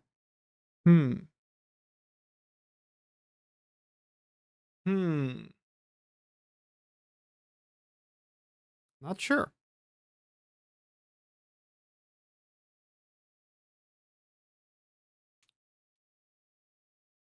That is a curious case. I wonder if this is on floor.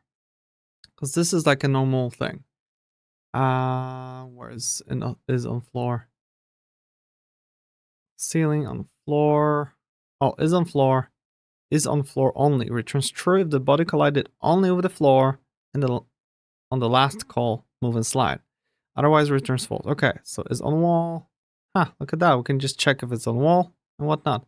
Oh, this is handy. Get wall normal and everything to see how much we need to slide and whatnot. Okay, this is pretty good.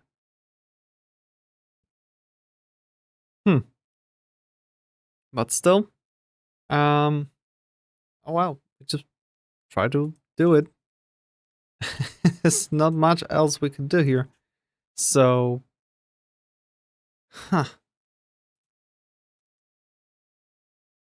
unless we get no. Yeah, I simply don't know why it wouldn't suddenly describe it, because it's either on floor and this always gets executed, or otherwise we do the other stuff and this always gets executed. So Yeah, I don't see a situation where we wouldn't display this thing. Unless it's because we trying to call it during the whole, what do you call it?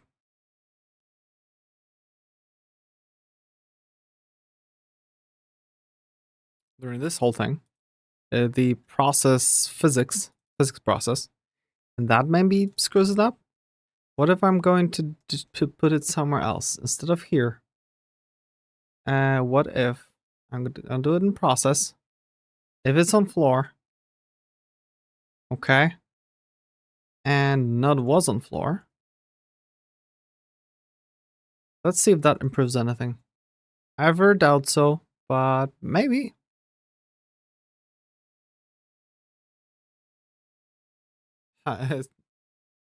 For a second, looked like it would.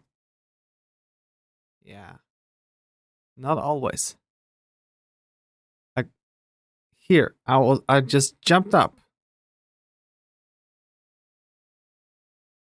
Unless we just make it temporarily extra strong and large.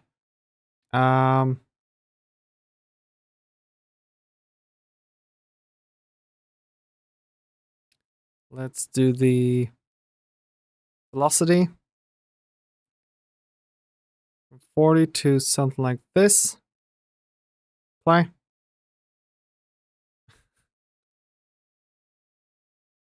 Oh, and they're both suddenly are doing that. So maybe we're actually playing it every time. I'm just not seeing it. Yeah, I think we are. Oh, we probably sometimes get just a slightly unfortunate effect. Yeah, that was kind of getting lost somewhere. Yeah, that's what it was. So let's just do Control Z to have it normal. And that'll be it. Did it just happen that...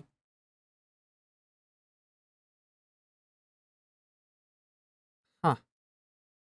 Okay, I those resources for particles and other stuff, sometimes it's confusing how they're shared or not shared. But so far, this is good. Okay, I'm happy with the particles. So, yeah, let's push it. Okay, so add land and jump particles. Okay, push. There we go. So we're nearing the end. Now we just have few of extra things to take care of, which would be basically the squash and stretch. I'm not doing trails. Potential lean, but we already have the animation, so not really. The sound effects, and we're basically done with the whole controller. To my big surprise. So yeah, we can do that probably in the next half an hour. So let's do squash and stretch. So jump and land. So this is the part that I don't know how I'm gonna do it exactly. Isn't there something like animation player? A node used for animation playback. So let's try to do that. And let's do it as sure, animation player. So let's create a new animation, which will be jump. Oh, and the jump could actually, the animation could control like, hey, show the thing, switch this to the other animation and whatnot, but we're not gonna do that. This animation will be only like, the stretch for for the jump.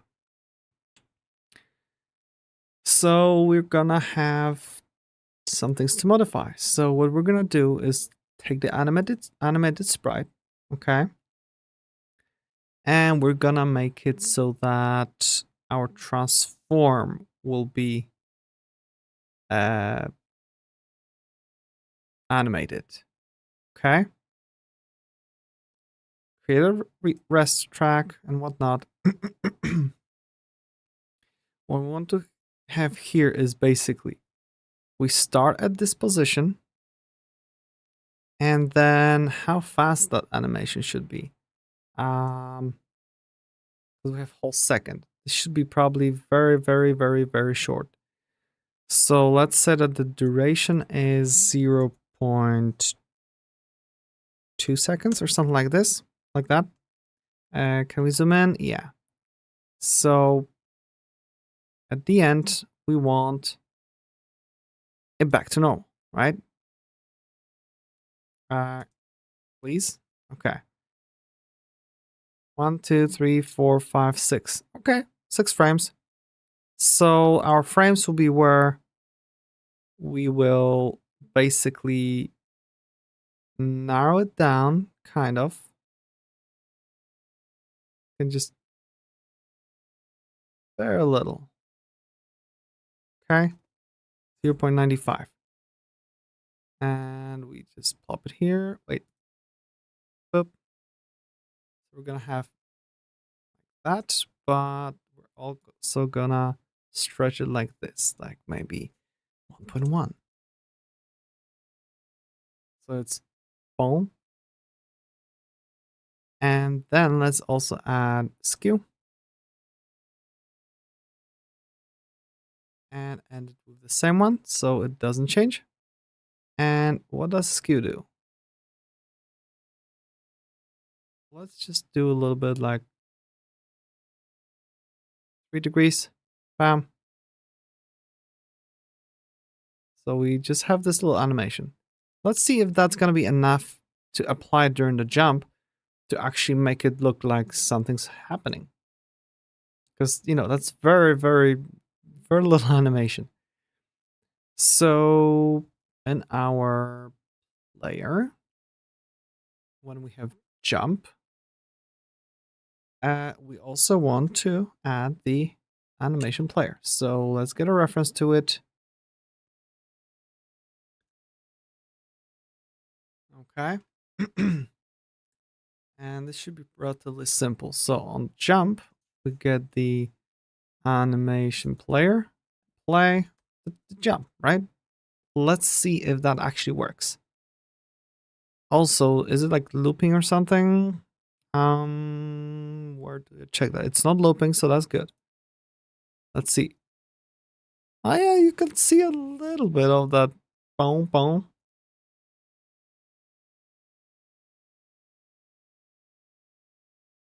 Yeah, the problem here is that he's also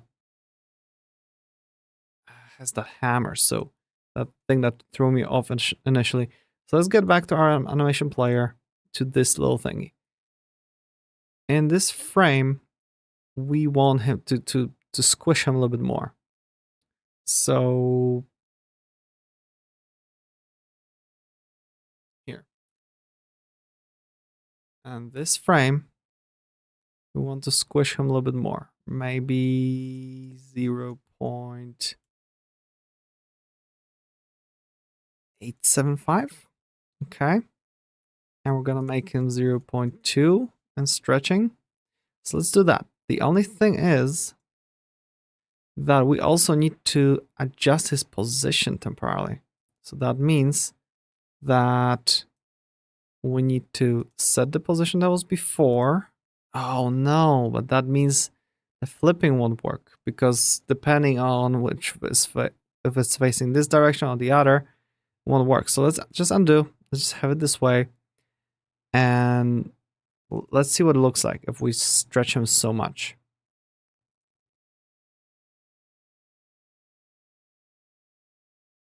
Okay, this is actually not too bad. Bow, bow, bow. Yeah, sometimes this jump doesn't play. Very interesting. But oh well.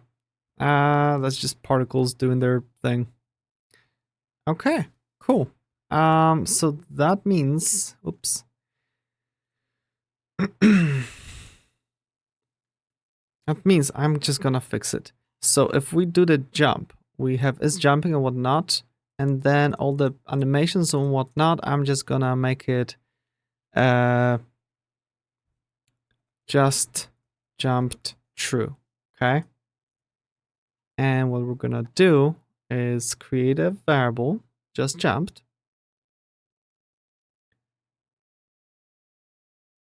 Just jumped. Okay. And therefore, instead of doing those jump, whatever particles on physics process, we're gonna again have them somewhere here. Oops. For the process, animate and adjust the sprite, flip this, update the animation. Okay. So I actually don't need this just jumped. All I need is if it's not on the floor and if was on the floor. So and is jumping. Okay, that already means it's jumped. So we're gonna do things properly. So first of all, it'll be this. Jump, particles emitting true. Animation player, play, jump. Cool. That's that. And for this on floor, we have just landing particles. We don't have the landing animation yet. We're gonna get to that in a second. So let's just get rid of this variable that we made unnecessarily. Bam. And we should have an error somewhere. Here, we don't need it. Let's just see if it still works. Because I'm upset that those particles aren't showing every time. Okay. Yeah, they're still not showing every time. It's strange. Oh well. We can live with that for now. But the jump works as in the animation shows up. I just don't know why it's so weird and blurry here. Okay, cool. That works. So let's just add very similar animation for when we land. We want them to get shorter and wider.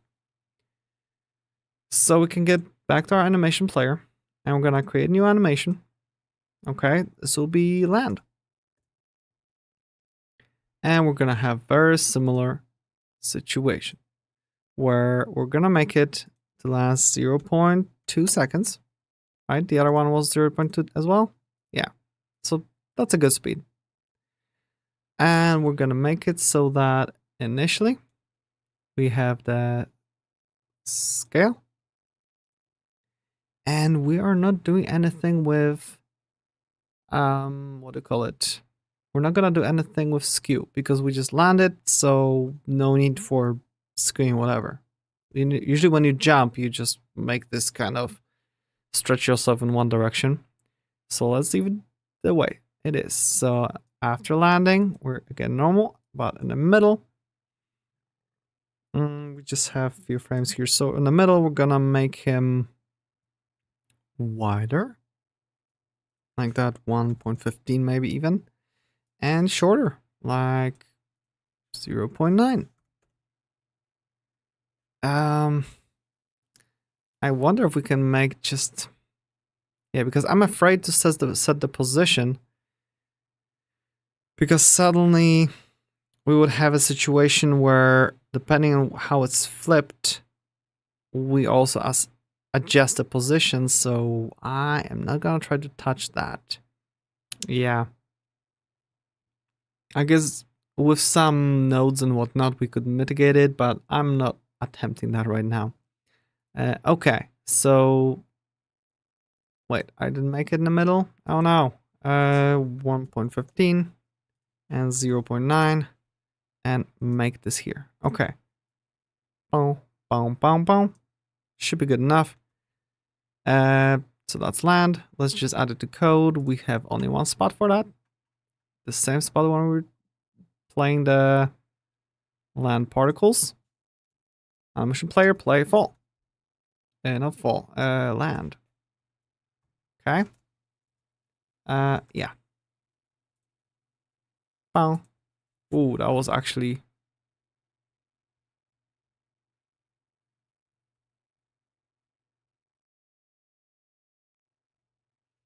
a little bit too long and too strong stretch. So let's adjust that. should be easy enough now. So animation, let's make it last 0.16, so that we just 10 frames, I believe, which is already plenty much. Why is it showing this weird thing? Like, I can't adjust it in proper increments. Time. Oh, okay. 6, 6, 6, 6, 6, 7. Enter. Okay, there we go. So this frame is this. So let's make it probably 0.17 just for looks. And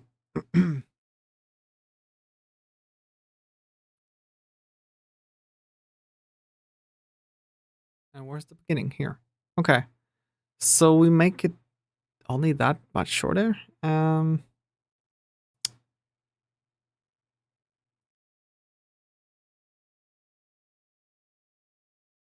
Interesting how it kind of shows different frames. So let's just do it 0.14.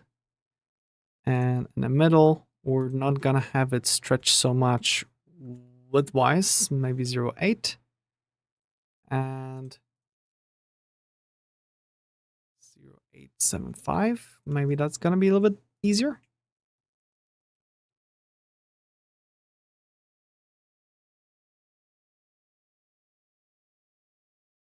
Yeah, I think that looks good. Very subtle, but it's there. It adds some extra something. Cool. Yeah. Wow, that actually looks pretty decent. Huh. Again, I'm surprised that it actually takes that little effort. So, player, scene, add, jump and land, stretchy animations. Okay. Bam. And what else do we have left? Just the sounds for jumping and landing. Wasn't there like a website for retro game sound generator online? Is this it? Explosion, jump.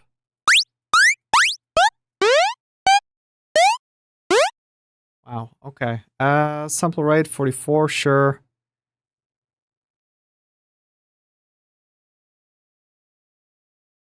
Frequency. It's a big guy, right?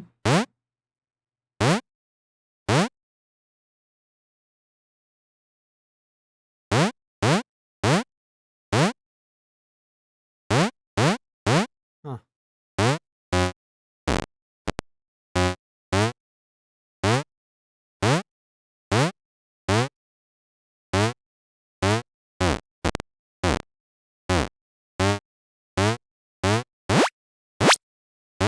Mm, I see.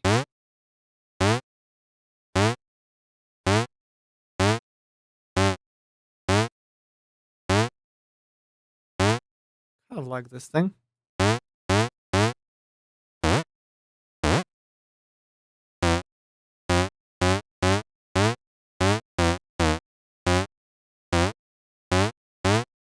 Nope. How do I reset it to nothing? Off? No, there's no off button.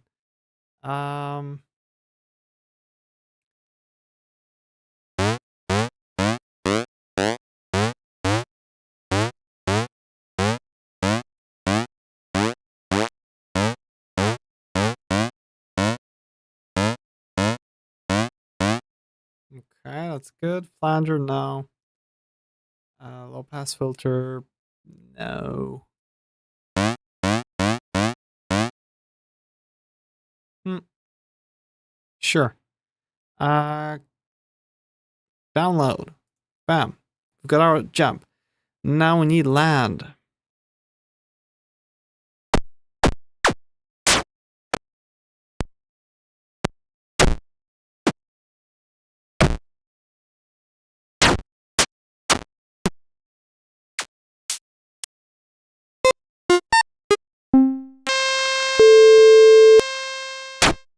Oh, these are some rough sounds.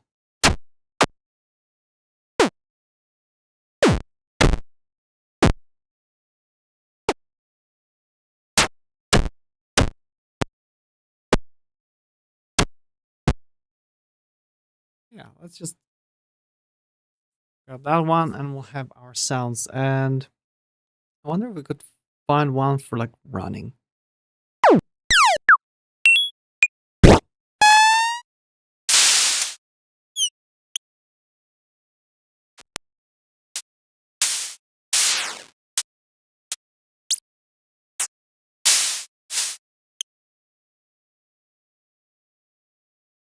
Okay.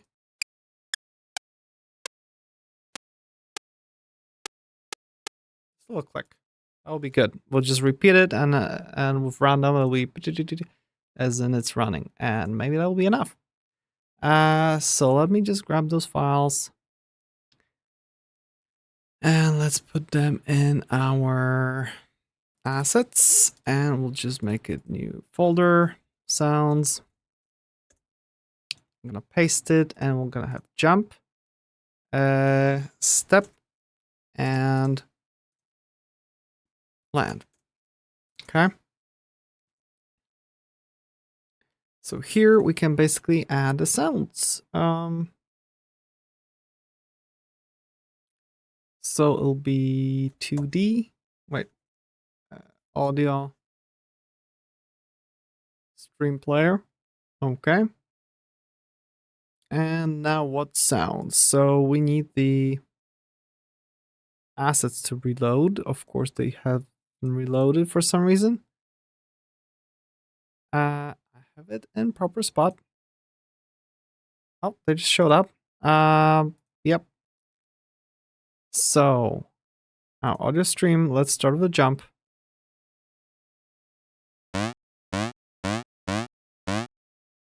Good. No autoplay, stream paused, blah blah blah. That's good. That's good. Yeah. So we'll be jump player. We're gonna duplicate it and we're gonna change it to a different resource, land.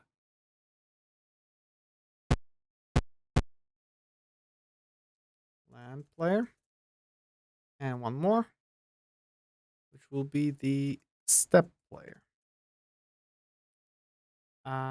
So it's gonna get a step, but the step is extremely short. So we can't even hear it.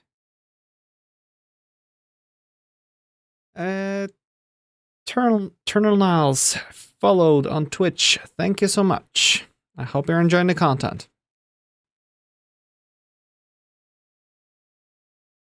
Okay, so I believe I can press here, right?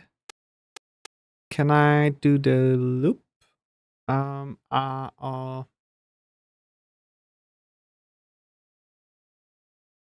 Format. Subject is read only for some reason. That's interesting. Thank you.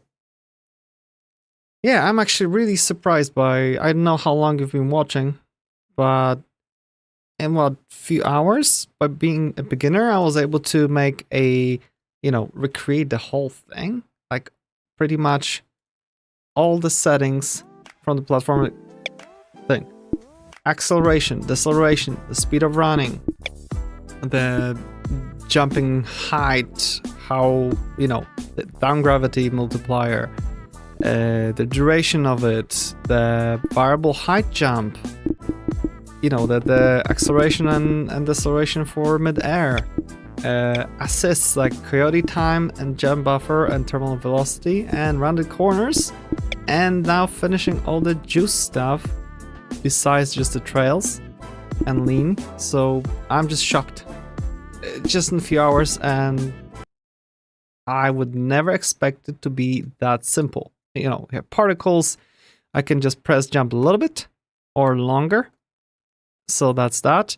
You can see that when I jump up, it goes high. but when falling, it falls faster.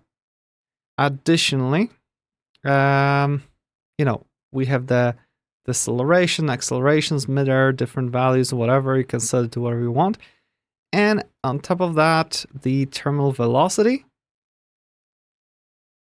That makes you prevent from falling like faster and faster and faster. So that's awesome. And what else was there? And, you know, not just adding the particles for running and whatnot. Sounds for steps, jump and land. And also for jumping and landing, we have this little squishy animations. So, yeah, I am shocked that it was that easy. Absolutely shocked. Yeah, and by the way, it's on GitHub, so I'm pushing all the changes. So if you want to see it, it's here. Let's grab the link. When I refresh, now it's of course more data. So if you want to play with it, go ahead, have fun. I'll add it also to the description of the YouTube video, just in case. Alrighty, so what's next? I just need to add those sounds. We have the jump, but step. How on earth do I make it looped? I don't think I'll be able to make it looping here because those are what's important. So it's not editable. Change its settings in the import panel. Then re-import. Ah, look at that. Here. Edit, normalize, loop mode. Forward.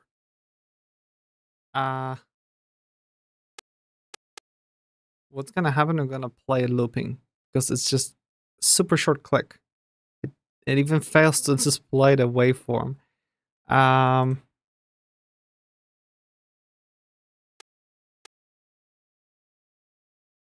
Doesn't allow me to loop it. Come on. Maybe not really. Interesting. How long is that file? Do I have Adobe Audition? I have. Awesome. Let's load that file up and see what it looks like. Wow, this is tiny. That's what it sounds when it's looped. I don't think that's good.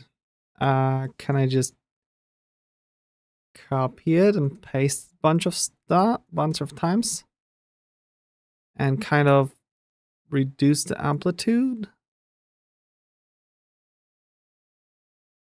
I mean, here I would like to have it like this.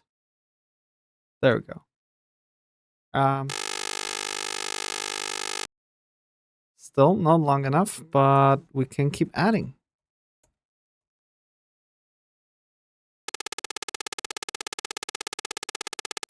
It sounds more like little steps or something.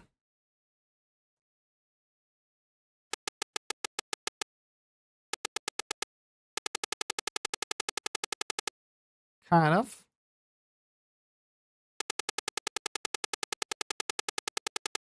I think that's gonna make it. All right, and the length of it is in seconds. It's 0.09, nearly 1. So that could be. Huh. I could run code every time it finishes, right? I think so. And it would run the pitch, and yeah, let's save it. This will be our step. So our step now, and import settings, loop mode, disabled. Okay. There we go. So our step, we just make it so that when it finishes, come on, I want to hook it up to the player. Yeah, on step player finished. Okay, and we're just gonna change the pitch and start another one. If that's the case.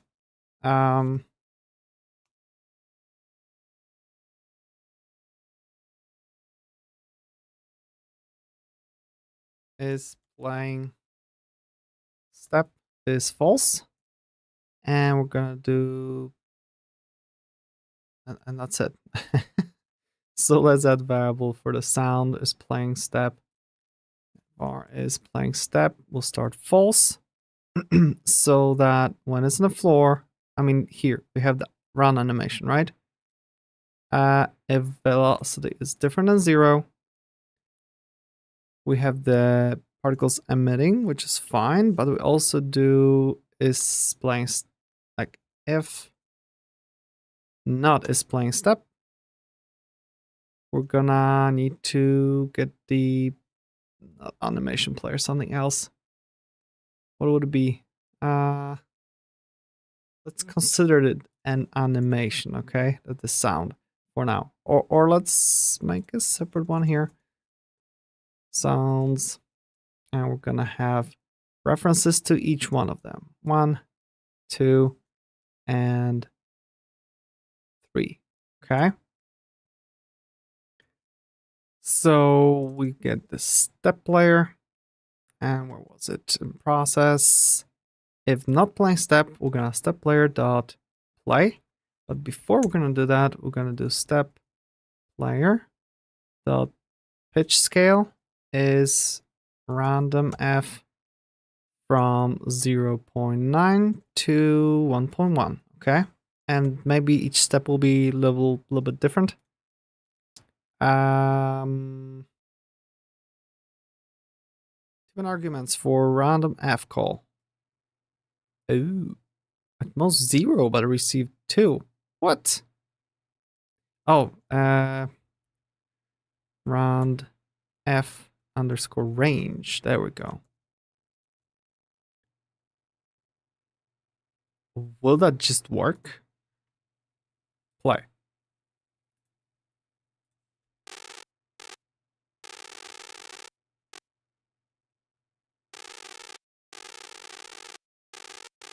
That doesn't sound like steps.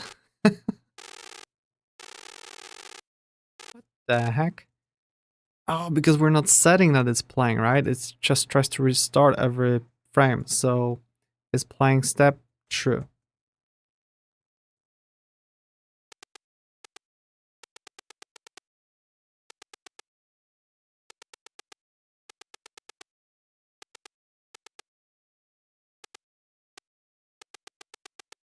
Okay, that's kind of fun. Let's make it 289, 115. And I think I'm just gonna shorter that sound just a smidgen.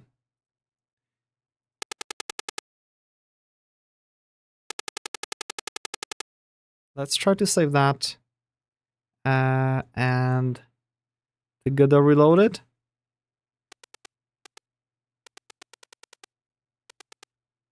That sounds great, to be honest. Wow.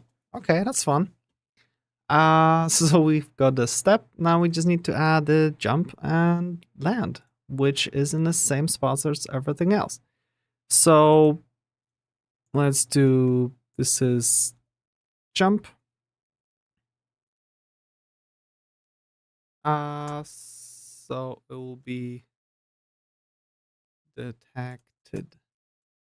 Jump detected. We're gonna do also jump layer, pitch scale from here, play. Let's make the jump less varied.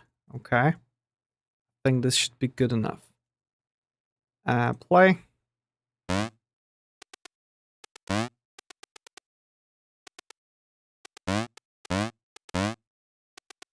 Okay, that's pretty good.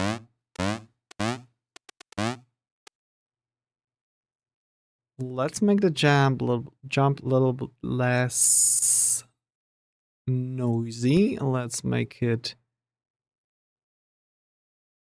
like -5 or something. Maybe -6. Okay, and also I think it's gonna use actually way more variety.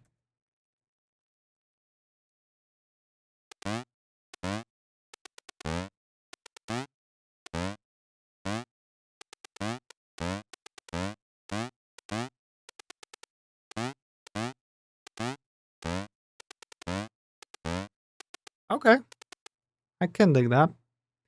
Although there was another situation where it jumped, but it hasn't been detected. How strange, but the force was applied, so what the heck? Let's just do the one more thing. Var just jumped. Okay, I'm just gonna try it because I'm getting upset that sometimes it shows up, but then it doesn't. Like, what the heck? So if I jump and jump, and do we have anywhere else where we touch Y? It's Coyote. Oh, there's our jump. Oh, with the Coyote jump, we didn't do that. So we call jump. Okay. And we stop some of those. But why is it now saying that Coyote isn't available? What?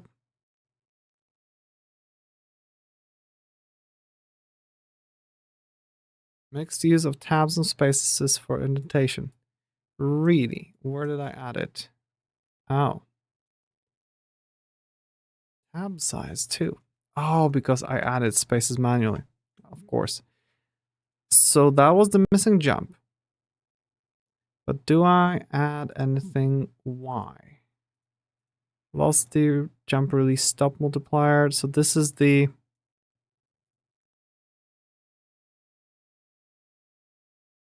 Okay, this is when you stop this, so that's not a big deal. Limit the velocity. So this is basically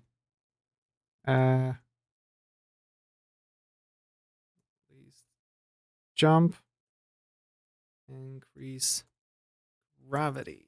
Okay. Blah, blah, blah, blah, blah. All this is fine. Okay.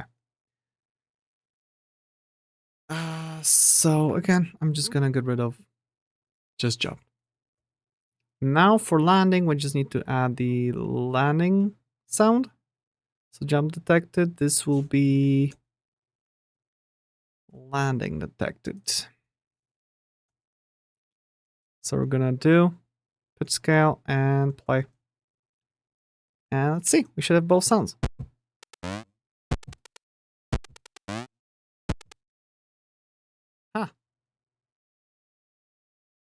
So let's make it also -6.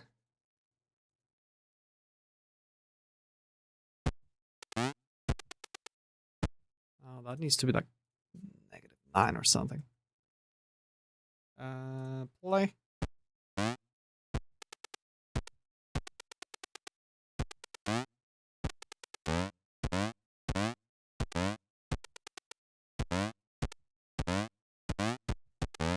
Okay, that's great.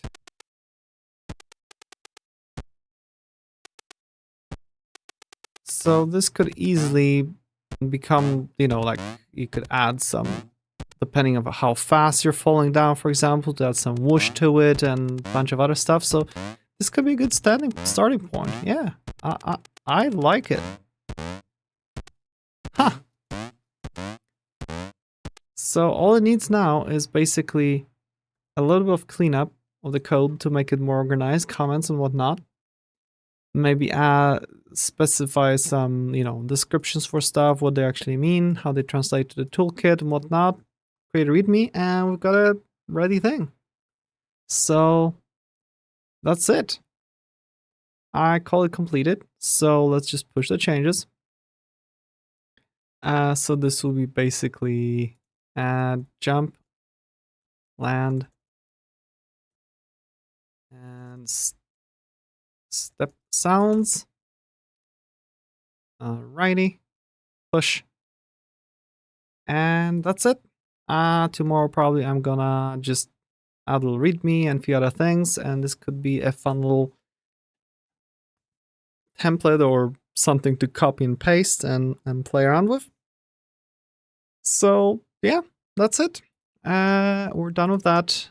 I can close everything up and say my goodbyes. Alrighty, so